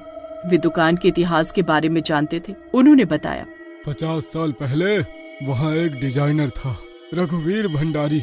उसका दावा था कि उसके बनाए गाउन पहनकर कोई भी लड़की रानी बन जाती है। पर रघुवीर मानसिक रूप से बीमार था। उसे लगता था जो भी लड़की उसके गाउन पहनती है वो उसकी हो जाती है। एक दिन जब एक लड़की ने उसका गाउन पहनकर उसे ठुकरा दिया, उसने उसे मार दिया और उसके शरीर से अलगा गाउन बनाया। उसी दिन से वो दुकान श्रापित हो गई। आस्था अकेले दुकान पहुंची। जैसे ही घड़ी में 10 बजे दुकान की बत्तियां जली, आस्था चुपके से अंदर गई। वही गुलाबी गाउन फिर सामने आया। आस्था ने उसे छूते ही जोर से चिल्लाया और सब कुछ काला हो गया। जब उसे होश आया, वो एक अजीब सी जगह में थी। आस्था, पीछे से आवाज आई। सृष्टि थी। हम सब फंस चुके हैं। रघुवीर अब भूत बन चुका है। वो चाहता है कि हम सब उसकी ड्रेस मॉडल बने, हमेशा के लिए। तभी एक डरावनी आकृति उनके सामने प्रकट हुई। तुम मेरी हो। आस्था को याद आया, भूत अपनी असली शक्ल से डरते हैं। उसे एक शीशा दिखा जो किसी कोने में टूटा पड़ा था। उसने बाकी लड़कियों से कहा, उसके सामने खड़े हो जाओ। जैसे रघुवीर ने खुद को देखा, उसका चेहरा विकृत, आंखों से खून बहता हुआ, आत्मा छटपटाने लगी। नहीं, मैं सुंदर था, मेरी ड्रेसें सुंदर थीं, तुमने मुझे नकारा। वो चीखते हुए पीछे भागा और एक तेज धमाके के साथ सब कुछ जलकर राख हो गया। आस्था और सृष्टि ने खुद को दुकान के बाहर पाया। सब लड़कियां आजाद थीं। दुकान गायब हो चुकी थी। क्या हम बच गए? शायद। नई दिल्ली के एक आलीशान मॉल के कोने कोने में रौनक थी। दिन भर ग्राहकों की हलचल रहती, लेकिन रात में मॉल वीरान हो जाता था। एक अंधेरी शाम जब विक्रम, मॉल के प्रबंधक, आखिरी चेकिंग करके ऑफिस लौट रहे थे, उन्होंने चौथे तल के पीछे वाले हिस्से से अजीब रोशनी देखी। राम अवतार, वहाँ जरा देखो। विक्रम ने नाइट गार्ड राम अवतार को बुलाया। पीछे कोने में अचानक ब्यूटी ग्लो गारमेंट्स की चमकीली दुकान झलक रही थी। कल तक वो कोना खाली था, आज दुकान। रात का सन्नाटा पसरा हुआ था। राम अवतार अपने केबिन में अलार्म सिस्टम चेक कर रहा था कि तभी दूर से संगीत की मधुर धुन सुनाई दी। ये कैसे हो सकता है? राम अवतार भी हैरान था। विक्रम ने चेतावनी में कहा, ये कुछ असामान्य है, यहाँ कुछ छुपा हुआ है। राम अवतार रोंगटे खड़े करके बोला, सर, लगता है कोई टेक्निकल ग्लिच हो गया या कुछ और। बेचैनी के बावजूद वे उस कोने की तरफ गए, पर दुकान की खिड़की पर कोई ग्राहक नहीं खड़ा था। उनको लगा सब ठीक है, लेकिन अगले दिन सुबह मॉल में फिर हलचल थी। सुबह सुबह समाचार आए कि कॉलेज की छात्रा गायब। सुना गया है कि पिछले शाम को कॉलेज छात्रा मीरा अपनी सहेली साक्षी के साथ ब्यूटी ग्लो गारमेंट्स में गई थी, पर वापस नहीं लौटी। विक्रम ने कांपते हाथों से फोन उठाकर पुलिस को सूचना दी। शोर बढ़ने के बाद मॉल मैनेजर चकराया सा खड़ा था। तभी साक्षी रोते हुए आई, सर, मैंने आखिरी बार उसे गाउन ट्राई करते हुए देखा था। अचानक एक धुआं सा आया और वो गायब हो गई। साक्षी सहमी आंखों से बोली। निकटवर्ती सीसीटीवी फुटेज देखी जिसमें मीरा अंदर जाती तो दिखी, लेकिन राम अवतार ने राहत भरी सांस ली, मगर दोनों जानते थे कि ये पहला मामला नहीं है। दूर मुंबई से खबर मिली कि वही डरावनी दुकान दिल्ली में भी फिर दिखाई दी है और एक और लड़की गायब हो गई है। अचानक दिल्ली आए आस्था और सृष्टि पुरानी घटनाओं को याद करके चिंतित हो उठी। ये वही ब्यूटी ग्लो गारमेंट्स है जिसमें मुंबई में भी लड़कियां गायब होती थी। आस्था ने सिर हिलाया। ये मकड़ जाल कहीं और बिछ चुका है। हमें देखना होगा। दोनों झट से दिल्ली मॉल पहुंच गए। मॉल में हलचल थी, लेकिन इस खास दुकान के पास मानो समय थम सा गया। आस्था ने मॉल मैनेजर विक्रम को पहचानते हुए कहा, नमस्ते, मैं आस्था, ये सृष्टि है। हमने मुंबई में आपकी कहानी सुनी है, लड़कियों का गाउन बेचने वाला भूत। विक्रम सहमा हुआ था। आप सचमुच आ गई हैं, ये जानकर जरा हिम्मत मिली। तलाश शुरू हुई। आस्था सृष्टि ने मॉल के सारे कर्मचारियों से बात की। राम अवतार ने बताया, रात में दुकान की खिड़की से जब मैं ऊपर तक गया तो चमकीली लाइट चमक रही थी। तब तो वो लड़की उसी लाइट में खड़ी मुझे दिखाई दी। वो कुछ कहना चाह रही थी, लेकिन उसके पीछे एक आदमी आया और उसको अंदर खींच ले गया। क्या उस लड़की ने कोई गाउन पहना हुआ था? हाँ, गुलाबी गाउन, लेकिन वो खुश नहीं लग रही थी, मानो वो गाउन उसको जकड़ रहा हो। सृष्टि को पुराने दिन याद आने लगे जब उसने वो गाउन पहना था। मुझे भी यही हुआ था, ऐसा लग रहा था सांस नहीं आ रही है। सृष्टि की आंखों में बुरी यादों की वजह से आंसू आ गए थे। आस्था ने उसे संभाला और कहा, हम इसीलिए तो यहाँ आए ताकि तुमने जो महसूस किया वो कोई और ना करे। सृष्टि को भी हिम्मत आई। दोनों बहुत गहरी सोच में डूब जाते हैं। तभी आस्था के मन में एक प्लान आता है और वो सबको बताती है, मेरे पास एक प्लान है, इसे हमेशा हमेशा के लिए खत्म करने का। क्या है तुम्हारा आइडिया? हम एक काम करेंगे, आज रात को उस दुकान में जाएंगे और विभा को भी ले चलेंगे। विभा मीरा की बहन थी जो अपनी बहन को वापस लाना चाहती थी, और उसने ही आस्था को ये सुझाव दिया था कि मेरी जरूरत पड़ने पर आप मुझे बुला लेना, मैं अपनी दीदी के लिए अपनी जान भी दे सकती हूँ। मुझे भी आप लोगों के साथ शामिल होना है। आज तक कुछ बड़ा नहीं कर पाया, लेकिन मीरा की मदद करके मुझे बहुत अच्छा लगेगा। मुझे भी करनी है मदद आप लोगों की। आप लोगों का बहुत शुक्रिया, लेकिन इसमें जान भी जा सकती है। कोई बात नहीं, आप बताओ हमें क्या करना होगा। विभा वहाँ ग्राहक बनकर जाएगी और वो भूत उसे भी गाउन देगा, जिसको पहनकर विभा भी उसके वश में आ जाएगी। उसके बाद तो सब खत्म हो जाएगा ना? नहीं, उस भूत को हम हमेशा के लिए तभी खत्म कर सकते हैं जब उसके गाउन उसकी दुकान से बाहर जाए। हम विभा की कमर में रस्सी बांधकर उसे भेजेंगे। जैसे ही वो गाउन पहन लेगी हम उसे बाहर खींच लेंगे, जिसमें हम सबकी जान लगेगी। अगर ऐसा नहीं हुआ तो हम विभा को भी खो देंगे। सब तैयारी करते हैं और विभा जैसे ही गाउन पहनती है सब उसको खींचते हैं, लेकिन अंदर से विभा का हाथ वो भूत पकड़ लेता है, जिसकी वजह से उसको खींचना मुश्किल हो जाता है। सब दम लगाओ, तभी हम कामयाब होंगे। अचानक मीरा आ जाती है और वो भूत को धक्का देकर गिरा देती है, जिसकी वजह से सब विभा को बाहर खींच लेते हैं और एक बड़े धमाके के बाद दुकान बंद हो जाती है। मीरा भी बाहर आ जाती है और अपनी बहन के गले लग जाती है। इस बार भूत हमेशा के लिए चला जाता है। फिर सृष्टि और आस्था भी विक्रम और राम अवतार को धन्यवाद करके अपने घर चली जाती हैं।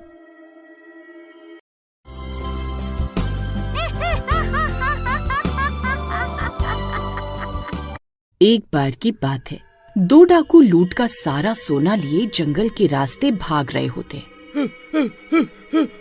पुलिस उनका पीछा कर रही होती है। तभी वो दोनों डाकू एक कुएं के पास पहुंचते हैं। सरदार, हम इतना सोना लेकर ज्यादा दूर तक नहीं भाग पाएंगे। पुलिस ने हमें पकड़ लिया तो हमारे साथ साथ सोना भी जब्त हो जाएगा। तुम ठीक कहते हो कालिया। एक काम करते हैं, सोने को इस सूखे हुए कुएं में डाल देते हैं। इस कुएं में इतना अंधेरा है, कोई कभी जान नहीं पाएगा कि यहाँ सोना छुपा हुआ है। फिर पुलिस से पीछा छूटते ही सोना वापस निकाल लेंगे। फिर वो दोनों सोने से भरा संदूक कुएं के अंदर फेंक देते हैं। संदूक के कुएं में गिरते ही कुएं से गुर्राने की आवाजें आने लगती हैं। ये कैसी आवाज है कालिया? लगता है कोई जानवर होगा। सरदार, मुझे तो ये आवाज किसी जानवर की नहीं लगती। जानवर ऐसी खौफनाक आवाज नहीं निकालते। तभी पुलिस उनका पीछा करते करते वहाँ पहुँच जाती है और उन चोरों को चारों तरफ से घेर लेती है। पुलिस ने तुम्हें चारों ओर से घेर लिया है। अगर अब भागने की कोशिश की तो हम गोली चला देंगे। तुम्हारी भलाई इसी में है कि अपने आप को पुलिस के हवाले कर दो। अरे मर गए रे सरदार, अब क्या करें? अगर भागे तो मारे जाएंगे। कोई बात नहीं, जान है तो जहान है। वैसे भी हमने सोना तो ठिकाने लगा ही दिया है। तभी पुलिस उनके पास पहुंच जाती है। ए कालिया, वो सोने से भरा संदूक कहाँ है? जल्दी बता, नहीं तो गोली मार देंगे। साहब, सोना तो हमने डर के मारे पीछे नदी में फेंक दिया। सोना हमारे पास नहीं है।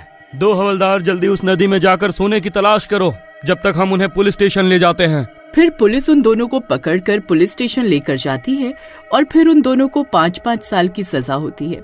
लेकिन पुलिस सोना ढूंढने में नाकाम रहती है। फिर इसी तरह 5 साल बीत जाते हैं और वो दोनों बाइज्जत बरी हो जाते हैं। सरदार, आखिरकार हमने अपनी सजा पूरी कर ली। चलो, अब मुझसे एक पल का भी इंतजार नहीं होता। चलो अपना सोना वापस लेकर आते हैं। चलो सरदार, चलो। फिर वो दोनों जंगल के रास्ते उस कुएं की ओर चलना शुरू कर देते हैं और कुछ ही देर में वहाँ पहुँच जाते हैं। वो देखो सरदार, वो रहा कुआं। फिर वो दोनों उस कुएं के पास जाते हैं। उस कुएं में बहुत सी सूखी झाड़ियां पड़ी होती हैं। फिर वो दोनों उस कुएं में झांक कर देखने लगते हैं। सरदार, इस कुएं में तो बहुत अंधेरा है, हमारा सोना तो कहीं दिखाई ही नहीं दे रहा। अब क्या करें? कालिया, तुम एक काम करो, इस कुएं के अंदर जाकर देखो सोना कहाँ है। अब सरदार, पता नहीं कुआं कितना गहरा होगा, कहीं इसके अंदर जाना खतरनाक ना हो। फिर सरदार कुएं में एक पत्थर फेंककर उसकी गहराई नापने की कोशिश करता है। वो दोनों मिलकर बहुत सारे पत्थर कुएं में फेंकते हैं। तभी कुएं से डरावनी डरावनी गुर्राने की आवाज आने लगती है। अरे मर गए रे! अरे सरदार, ये कैसी आवाज है? आपको याद है, यही गुर्राने की आवाज 5 साल पहले सोना फेंकते वक्त भी आई थी। अरे मुझे तो बहुत डर लग रहा है सरदार, कहीं कोई भूत प्रेत का चक्कर तो नहीं है? चुप कर कमबख्त, कैसी बहकी बहकी बातें कर रहा है? कोई भूत वूत नहीं है। तभी एक भूतिया हाथ कुएं से बाहर निकलता है और सरदार की गर्दन को पकड़ लेता है। अरे मर गए रे, ये क्या भला है? अरे कालिया मुझे बचा, ये हाथ मुझे कुएं के अंदर खींच रहा है। फिर वो हाथ सरदार को कुएं के अंदर खींच लेता है और कालिया की आंखें फटी की फटी रह जाती हैं। अरे मर गए रे! अरे मैं तो लुट गया, बर्बाद हो गया। अरे ये कुएं की चुड़ैल तो मेरे सरदार को खा गई। हाय सरदार, अब आपके बिना मेरा क्या होगा? सरदार, क्या आप मुझे सुन सकते हैं? सरदार, हे भगवान, अब क्या करूं? सोना और सरदार दोनों कुएं के अंदर हैं, मुझे कुछ ना कुछ तो करना होगा। फिर कालिया एक रस्सी ढूंढ कर लाता है और कुएं के अंदर जाने की तरकीब लगाने लगता है। फिर वो रस्सी का एक सिरा पेड़ से बांधता है और उसके सहारे कुएं के अंदर उतर जाता है। वहाँ उसे सरदार बेहोश पड़ा हुआ मिलता है। अरे सरदार, उठो! सरदार देखो, मैं हूँ, उठ जाओ। अरे कालिया, तू आ गया। अरे भाई, यहाँ एक चुड़ैल है, वो मुझे मरा हुआ सोचकर इस गुफा के अंदर आराम करने गई है। वो किसी भी वक्त बाहर आ जाएगी। अरे सरदार, वो देखो, हमारा सोने का संदूक। चलो इसे लेते हैं और यहाँ से निकल जाते हैं। फिर वो दोनों उस संदूक को घसीटना शुरू कर देते हैं। तभी उसकी आवाज से वो चुड़ैल उस गुफा से बाहर आ जाती है। अरे वाह, एक के बदले 2 शिकार। अच्छा है, आज बहुत सालों के बाद इंसान का मांस खाऊंगी। अरे चुड़ैल जी, हमें माफ कर दो, हम तो बस अपना सोना लेने आए थे, हम आपको परेशान नहीं करना चाहते थे। ठीक है, तो एक सौदा करते हैं। तुम दोनों में से एक मेरी भूख मिटा दो और दूसरा आदमी ये सोना लेकर यहाँ से जा सकता है। फिर वो दोनों एक दूसरे को देखने लगते हैं और सोच में पड़ जाते हैं कि कौन अपनी बलि देगा। फिर चुड़ैल उन्हें 2 पत्ते देती है और बोलती है, लो ये पत्ते, तुम में से जो भी यहाँ रुकेगा उसका नाम इन पत्तों पर लिख दो। फिर वो दोनों अपने अपने पत्तों पर एक नाम लिखते हैं और पत्ते चुड़ैल को पकड़ा देते हैं।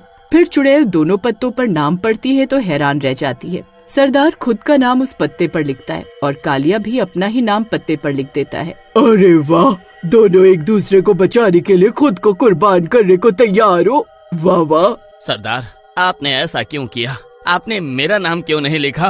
नहीं कालिया, तुम मेरे लिए यहाँ आया है। तूने मुझे बचाने के लिए अपनी जान की परवाह नहीं की। अब मैं अपना फर्ज निभाऊंगा। तू जा यहाँ से, मैं अपनी बलि देने को तैयार हूँ। नहीं सरदार, मैं ऐसा नहीं कर सकता।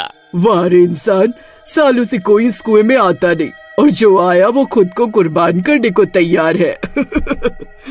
अरे वाह भाई वाह, तुम दोनों तो 2 जिस्म एक जान वाले निकले। मैंने तो सोचा था तुम आपस में लड़ोगे, पर तुम तो आपस में कुर्बानी देने की रेस में निकले। चलो कोई बात नहीं, एक से भले 2। अब मैं तुम दोनों को एक साथ खाऊंगी। तभी कुएं के अंदर एक जलती हुई मशाल आकर गिरती है। वो दोनों ऊपर देखते हैं तो वो पुलिस वाला कुएं से नीचे झांक रहा होता है। कालिया, सरदार, मैंने रस्सी को गाड़ी से बांध दिया है। तुम जल्दी इस रस्सी को पकड़ लो, तुम्हें बाहर खींच लूंगा। नहीं, ऐसा नहीं हो सकता, तुम दोनों कहीं नहीं जा सकते। फिर दोनों रस्सी को कसकर पकड़ लेते हैं और पुलिस वाला जल्दी से गाड़ी चलाता है, जिससे वो दोनों तेजी से कुएं से बाहर निकल आते हैं। तभी वो चुड़ैल भी कुएं में पड़ी झाड़ियों के सहारे ऊपर आ जाती है। तभी दिन हो जाता है और सूरज की किरण उस चुड़ैल पर पड़ते ही वो जलने लगती है। अरे मर गई रे, मैंने इस सूरज का सामना नहीं कर सकती। फिर वो चुड़ैल वापस उस कुएं के अंदर भाग जाती है। इंसानों, तुम आज तो मुझसे बचकर निकल गए, लेकिन तुम्हारा सोना तो अभी भी मेरे पास है। कभी न कभी तुम्हारा लालच तुम्हें यहाँ जरूर वापस लाएगा और इस बार मैं तुम्हें जिंदा नहीं छोड़ूंगी। अरे तुम दोनों ठीक तो हो? पुलिस जी, आप यहाँ? हाँ, मैं जानता था तुम आजाद होते ही सबसे पहले अपना सोना ढूंढने के लिए जाओगे। मैंने सोचा तब तुम्हें रंगे हाथ पकड़ूंगा। लेकिन पुलिस जी, सोना तो हमारे पास नहीं है, अब वो सोना उस चुड़ैल का है। लेकिन तुम दोनों इस सोने के बारे में पहले से जानते थे। तुमने पुलिस को गुमराह किया। इस जुर्म में मैं तुम्हें गिरफ्तार करता हूँ। अरे मर गए रे। अरे सरदार, ये नास मिटा तो हमें फिर से जेल भिजवाना चाहता है। अब क्या करें पुलिस जी, हमने इतनी मुश्किल से 5 साल जेल में बिताया है। अब हमें दोबारा वहाँ मत भेजो, हम सुधर गए हैं। अरे अब हम दोबारा चोरी चकारी नहीं करेंगे, हमें माफ कर दो। ठीक है, मैं तुम्हें छोड़ देता हूँ, लेकिन एक शर्त पर। यहाँ से जितनी दूर हो सके चले जाओ। अगर इस शहर के आसपास भी दिखाई दिए तो जेल में डाल दूंगा।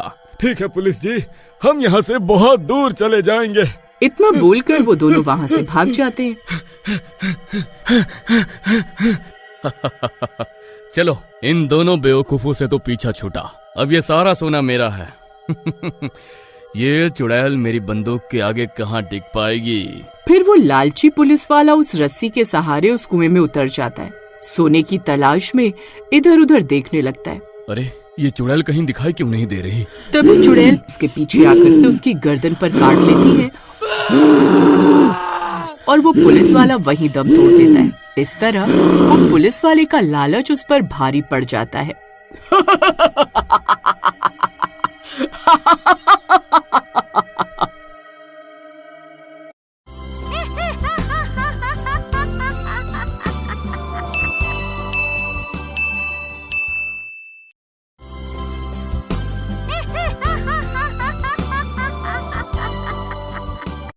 एक बार की बात है, शहर में राहुल अपने दोस्त के साथ रहता था। वो एक सरकारी नौकरी करता था। फिर एक दिन गांव से उसकी माँ का फोन आता है। राहुल बेटा, कैसे हो? मैं ठीक हूँ माँ। बेटा, तुम्हारे लिए गांव के सरपंच की बेटी का रिश्ता आया है।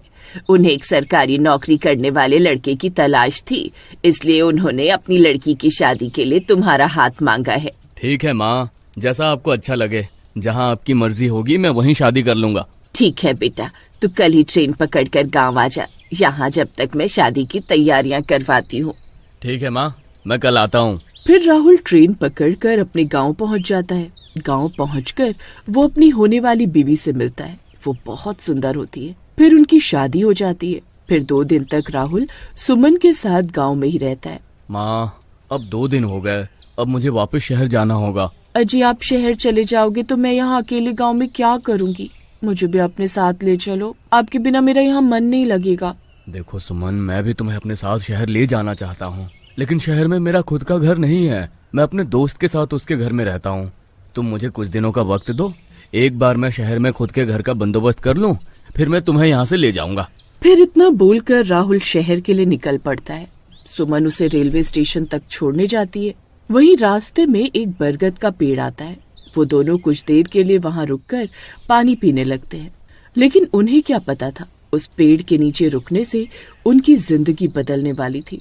अरे यार, यहाँ गांव में तो बहुत गर्मी है। शहर में तो पूरा दिन एसी रूम में बैठकर काम करने पर गर्मी का पता ही नहीं चलता। उफ, कितनी गर्मी है यार यहाँ गांव में तो। अजीब, अभी हमारी शादी को 2 ही दिन हुए हैं, अभी तो हम हनीमून पर भी नहीं गए। क्यों आपका शहर जाना जरूरी है? मैं आपके बिना यहाँ अकेली गांव में क्या करूँगी? क्या आप कुछ दिनों के लिए और छुट्टियाँ नहीं ले सकते? उनकी ये सब बातें उस बरगद के पेड़ पर बैठा वो भूत सुन रहा होता है। नहीं सुमन, अभी ऑफिस में काम बहुत ज्यादा है और अभी अभी मेरा प्रमोशन भी हुआ है, मैं अभी छुट्टियां नहीं ले सकता। ये सुनकर सुमन बहुत उदास हो जाती है। फिर वो दोनों स्टेशन की ओर आगे बढ़ जाते हैं। फिर राहुल ट्रेन पकड़कर शहर के लिए निकल जाता है और सुमन वापस घर की ओर लौटने लगती है। फिर वो वापस लौटते वक्त वही बरगद का पेड़ आता है। सुमन उसके नीचे कुछ देर के लिए बैठ जाती है। अजी, आप मुझे अकेला छोड़कर क्यों चले गए?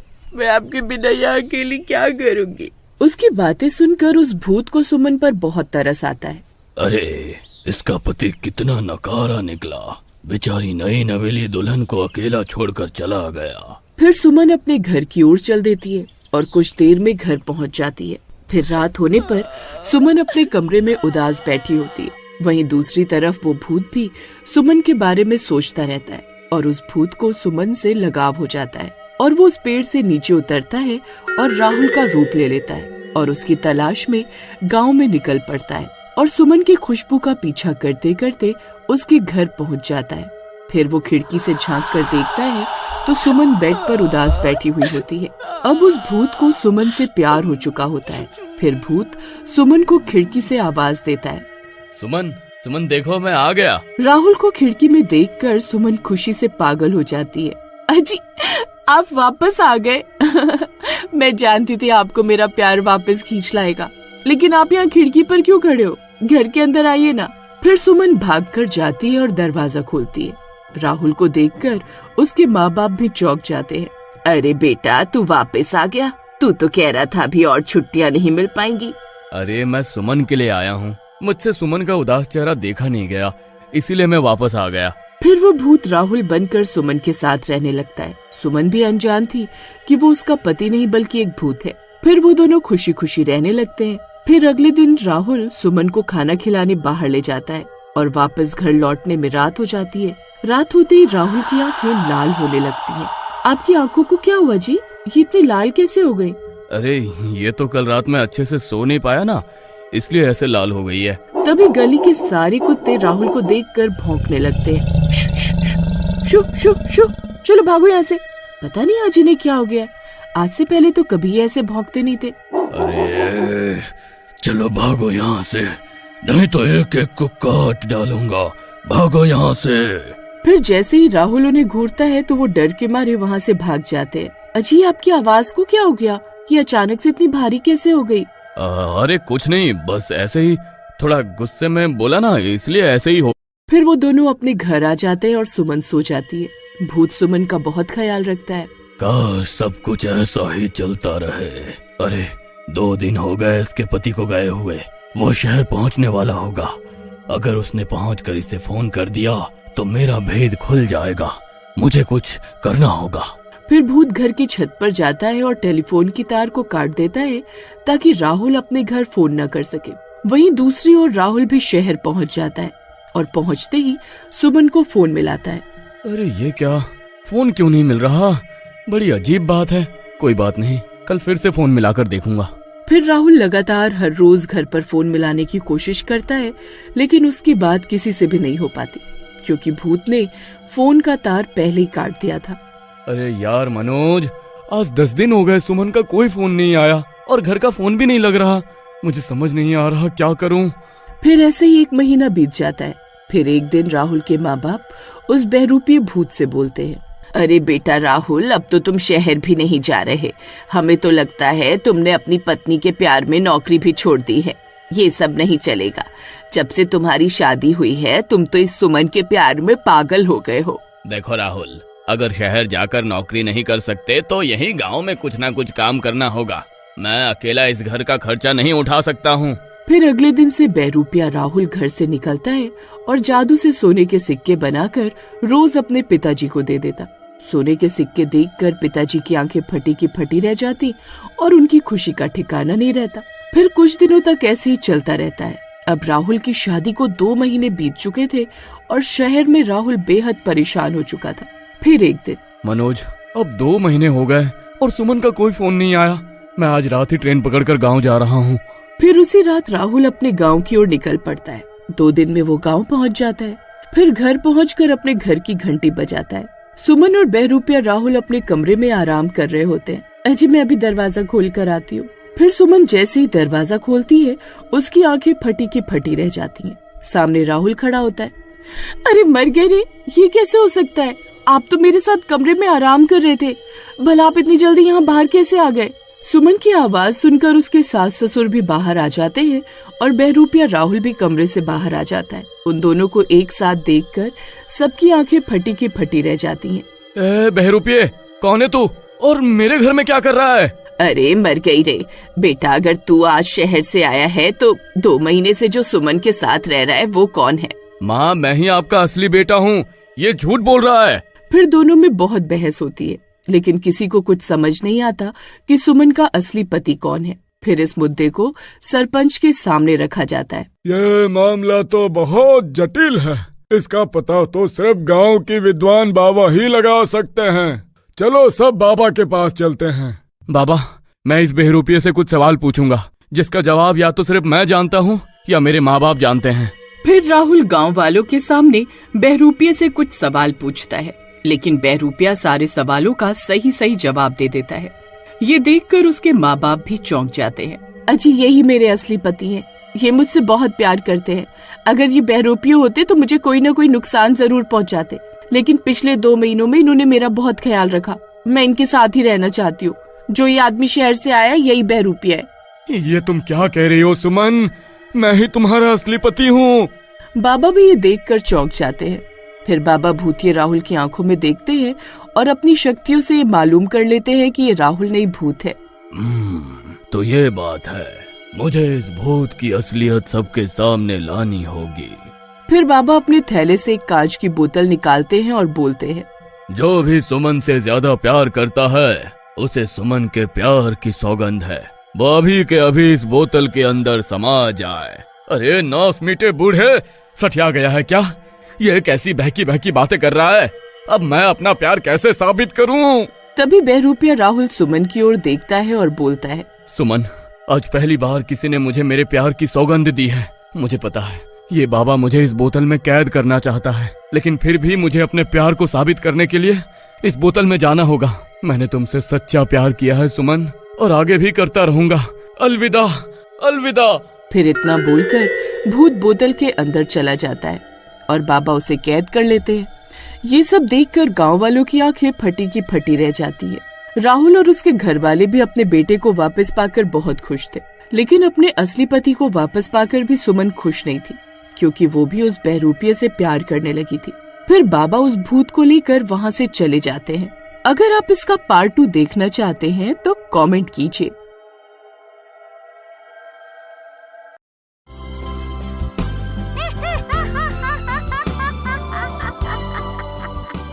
एक गांव में हीरा नाम का गांव वाला रहता था।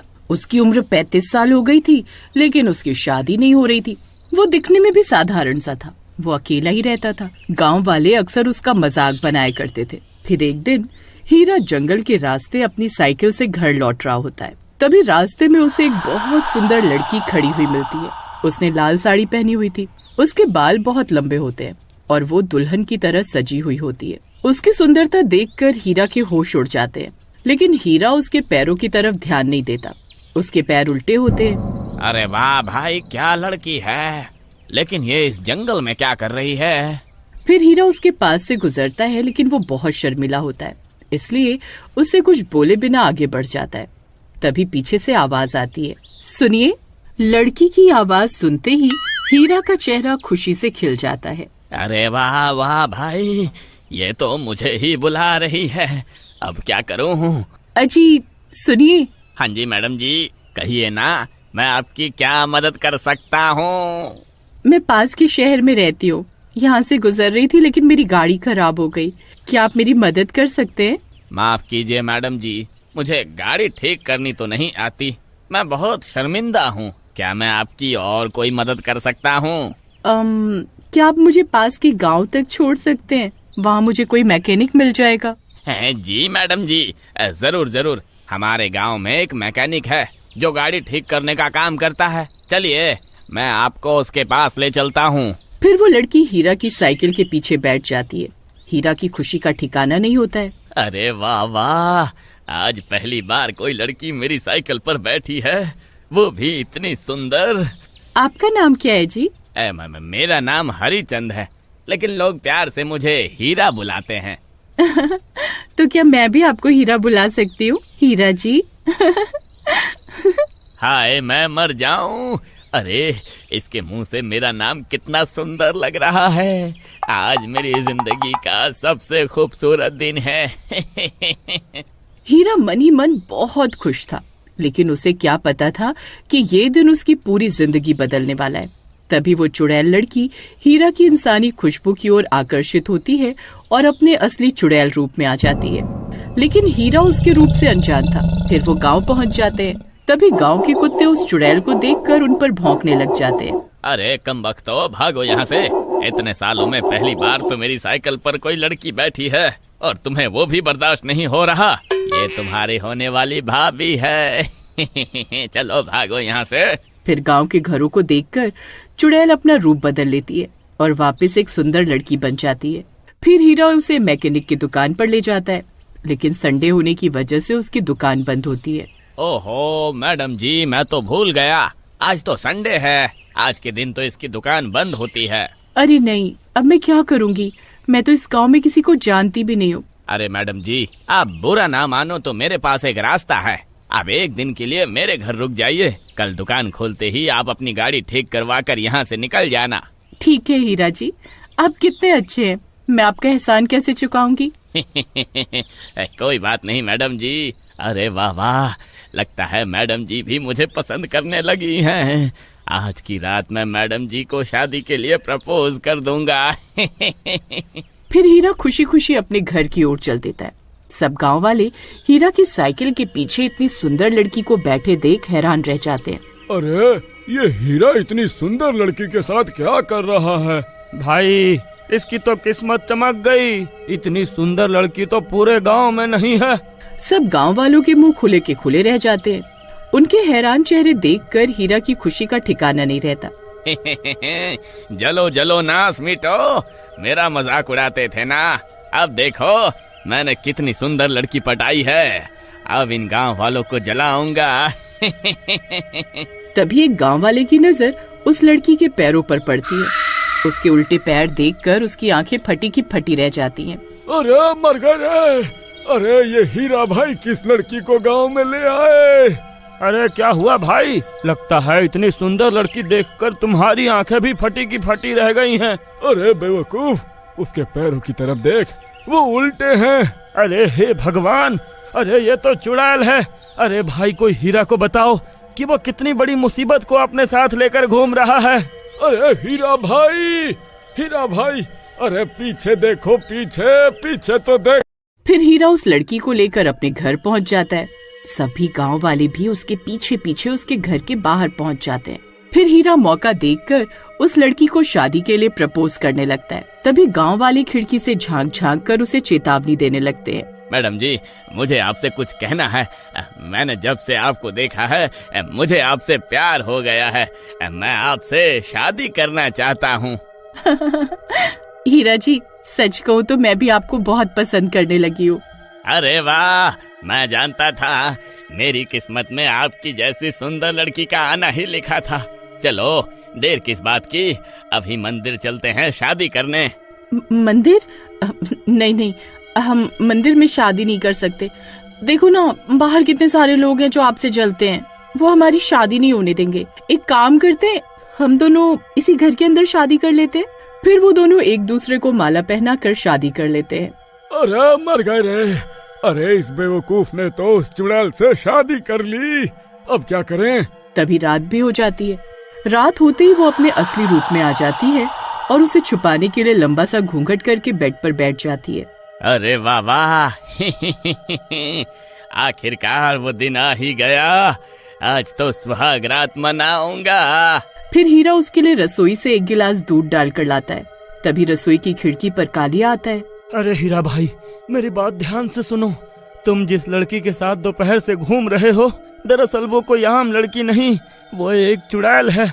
सब गांव वालों ने उसके पैर उल्टे देखे हैं। सब गांव वाले दोपहर से तुम्हें यही बताना चाह रहे हैं। अरे नास मीटे, ये क्या बोल रहा है? अरे शक्ल अच्छी नहीं है तो बात तो अच्छी कर लिया कर। जिंदगी में पहली बार तो मेरा घर बसा है और तू उसे भी उजाड़ने आ गया। अरे हीरा भाई, मेरी बात का विश्वास नहीं है तो खुद जाओ, जाकर उसके पैर की तरफ देख लो। फिर हीरा डरते डरते कमरे में जाता है। उसके वहाँ पहुँचते ही वो चुड़ैल अपने उल्टे पैर साड़ी के अंदर कर लेती है और घूंघट करके बैठी होती है। प्रियतम, अरे ओ प्रियतम, देखो मैं तुम्हारे लिए गर्मा गर्म दूध लाया हूँ, पी लो। चुड़ैल कुछ नहीं कहती और चुपचाप बैठी रहती है और गुर्रा रही होती है। अरे मर गए रे, अरे ये कमबख्त कैसी अजीब अजीब सी आवाजें निकाल रही है, कहीं सब गांव वाले सच तो नहीं कह रहे थे। अरे इसका घूंघट उठा कर देखता हूँ। फिर हीरा उसका घूंघट उठाता है, तभी उसकी आंखें फटी की फटी रह जाती हैं। वो एक चुड़ैल होती है। अरे मर गए रे, अरे मेरी बीवी तो चुड़ैल निकली। अरे मैं तो कहीं का नहीं रहा, मैं तो शादी की पहली रात ही विधवा हो गया। अरे फिर वो भागते हुए दरवाजे की ओर जाता है। अरे भागो रे भागो, अपनी जान बचाकर भागो। हाय रे, ये नास मिट्टी तो चुड़ैल बन गई। वो दरवाजा खोलने की कोशिश करता है लेकिन खोल नहीं पाता। तभी चुड़ैल भी वहाँ पहुँच जाती है। तभी हीरा रसोई में जाता है और वहाँ पड़ा हुआ तेल उठा लाता है। चुड़ैल पीछे हो जा, नहीं तो अभी तुझे तेल डालकर जला डालूंगा। हाँ। चुड़ैल हीरा के हाथ में तेल और माचिस देखकर डर जाती है और चुपचाप वहीं खड़ी हो जाती है। तभी हीरा का दिल पिघल जाता है। नहीं, मैं ये नहीं कर सकता, मैंने तुमसे प्यार किया है, मैं तुम्हें नहीं मार सकता। तुम मेरी जान ले लो, मैं तैयार हूँ। लेकिन एक बात बोलूं, आज पहली बार किसी ने मुझसे प्यार से बात की, पहली बार किसी ने मुझे हीरा जी कहा। मुझे तो खुशी हुई कि कोई तो है जो मुझे पसंद करता है, चाहे वो इंसान हो या चुड़ैल। ये सुनकर चुड़ैल के चेहरे पर एक पल के लिए झिझक आती है। उसका गुर्राना बंद हो जाता है। कई 100 सालों से मैंने सिर्फ डर फैलाया, लेकिन किसी ने कभी मुझसे बात नहीं की। तुम अलग हो हीरा, बहुत अलग। फिर उसकी आंखों से एक आंसू निकलता है। उसका रूप धीरे धीरे बदलने लगता है। चुड़ैल अब लड़की बन जाती है। तुम्हारी मासूमियत ने मेरे अंदर की इंसानियत जगा दी हीरा। मैं चाहूँ तो तुम्हारी जान ले सकती थी, लेकिन अब मैं तुम्हारे साथ जीना चाहती हूँ, अगर तुम चाहो तो। अरे वाह, हाँ जी चुड़ैल जी, मेरा मतलब है मैडम जी, मैं भी आपके साथ रहना चाहता हूँ। गांव वाले ये सब खिड़की से देख रहे होते हैं। उन्हें अपनी आंखों पर विश्वास नहीं होता। अरे यार, इस हीरा की किस्मत तो कितनी जोरदार निकली। इसकी सच्ची मोहब्बत ने तो चुड़ैल को भी इंसान बना दिया। फिर वो दोनों एक साथ मंदिर में जाते हैं और भगवान भी उस चुड़ैल को माफ कर देते हैं और हीरा के साथ जिंदगी बिताने की इजाजत दे देते हैं। और फिर वो दोनों पूरे गांव में साइकिल पर हंसी खुशी घूमते हैं और हीरा की इतनी सुंदर पत्नी को देखकर सब गांव वाले जल भुन जाते हैं।